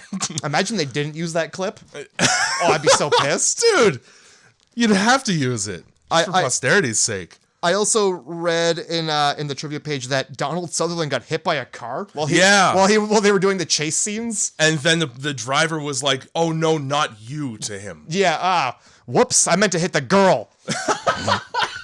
I was just thinking it was a guy who like really hates his acting. Oh, Donald! I should have been driving faster. Shit. So yeah, he hides under some dock, and there's just like you can hear people going like, "I saw him go this way. Yeah. I saw him go this way." And fucking somebody shines a flashlight in there, and then you get a white cut to basically the next day, which means he got fucking potted. I knew that shit before the big twist reveal at the end, which is where the meme comes from of Donald Sutherland screaming at Nancy, who is still somehow not potted. Well, she's really good at being emotionless. Yes, she is. Either she's a terrible actor or she's a good actor. I don't know which one. I don't... He's like in the office, whatever. It's obvious that he got potted because he's not saying anything to anyone. Mm-hmm. And like they want to make it seem like he's blending in, but no, he's not. Nope. He's a goddamn pod person. Just out and about. If he was blending in, why the fuck would he go to work? This is a good point. Pod people everywhere. They also, they're looking for him. Yeah. So why is he just walking around being like, "Hey, I'm here"? Yup. He walks by, it's a building, and there's school buses unloading kids. Yeah. And in one door, and then the pods are going in the other door. Mm-hmm. And you hear the kids being like, "But I don't want to have a nap. Mm-hmm. I don't want this nap." Here's my thing with that. Where the fuck have these kids been this whole movie while all of the adults were being turned into aliens? Field trip. It's a field trip from another place. A field trip for every kid? I mean, it's just like 3 school buses. There, but like the implication being, okay, now it's time to get the kids. Fair. I don't know if you... You're telling me that like none of these children are noticing an absence of birthday presents?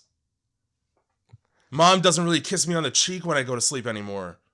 She must hate my guts. Like, you better pod those kids up, otherwise you're gonna grow up with fucking traumatic separation anxiety.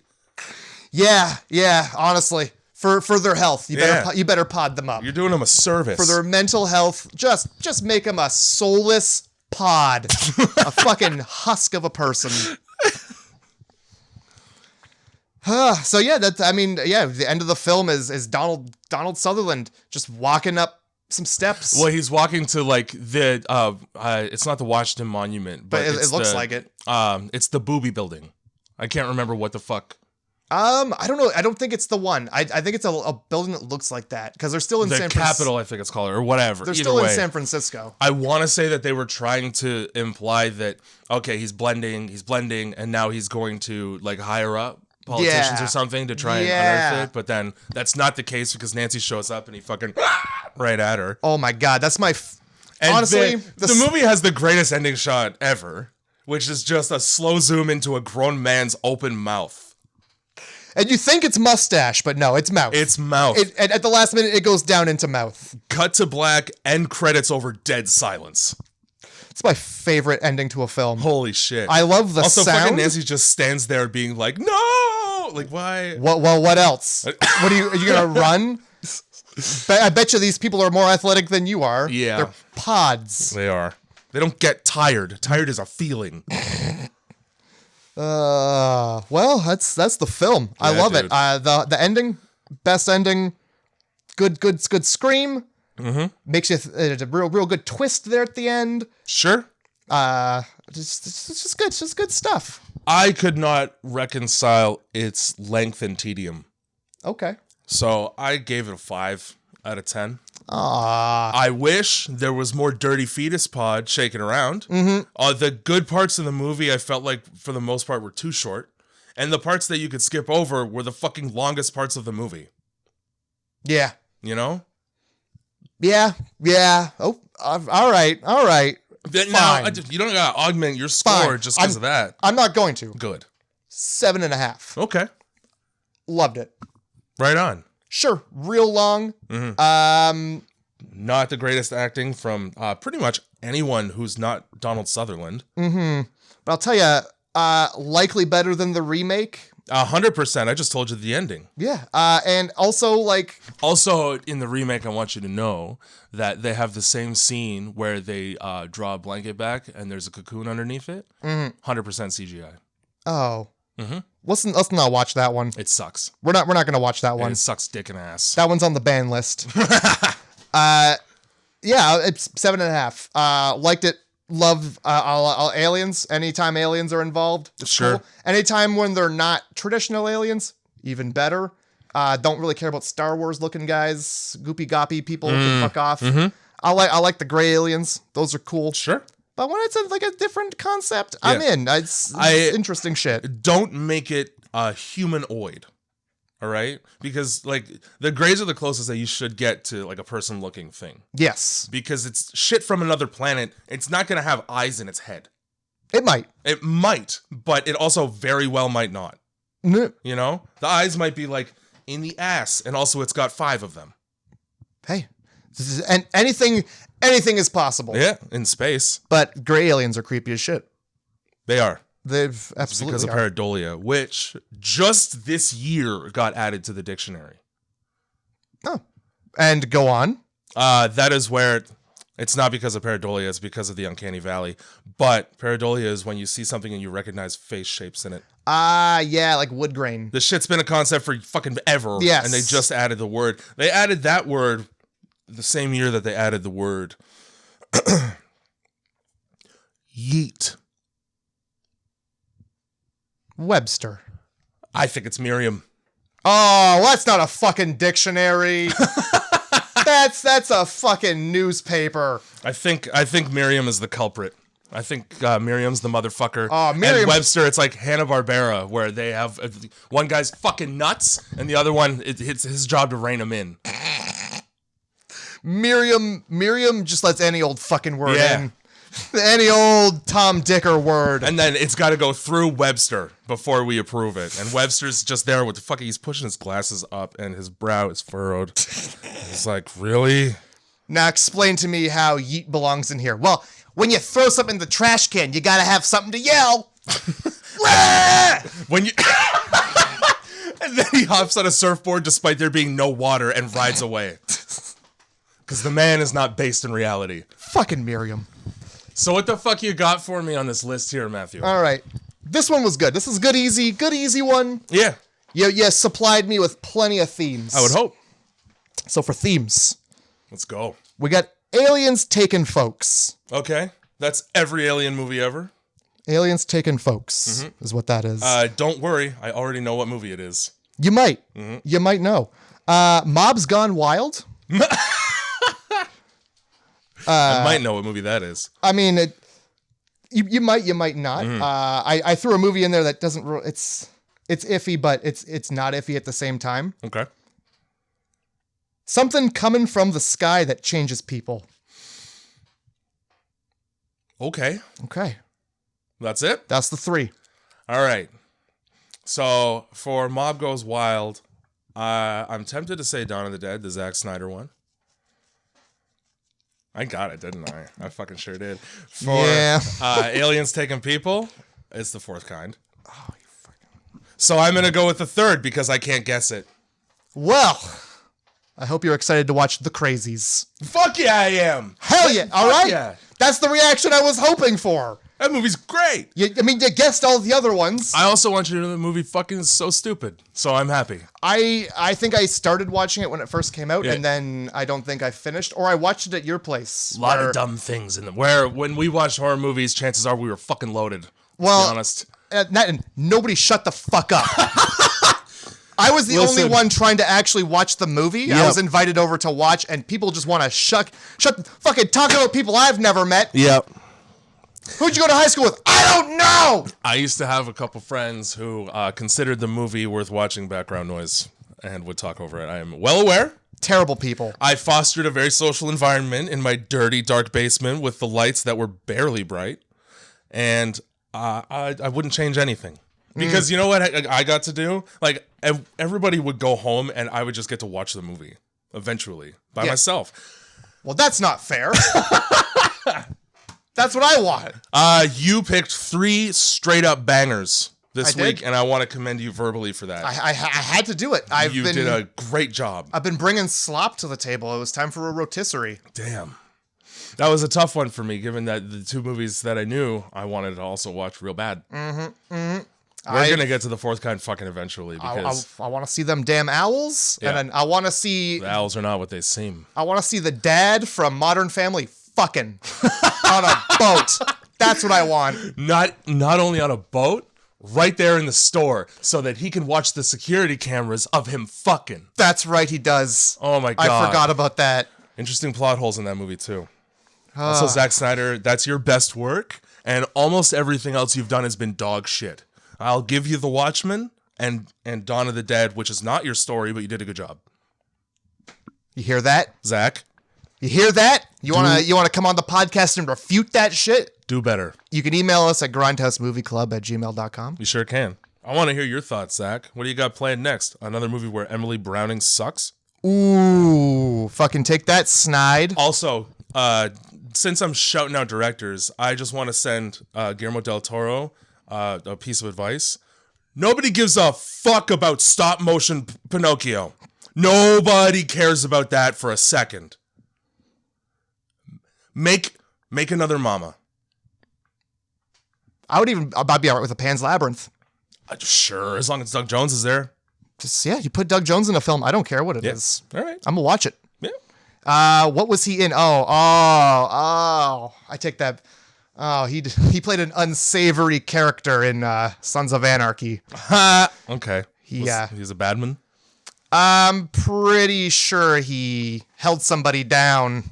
Well, somebody else had their way, and then he had his turn. I'm very confused. Doug Jones is 90 pounds wet.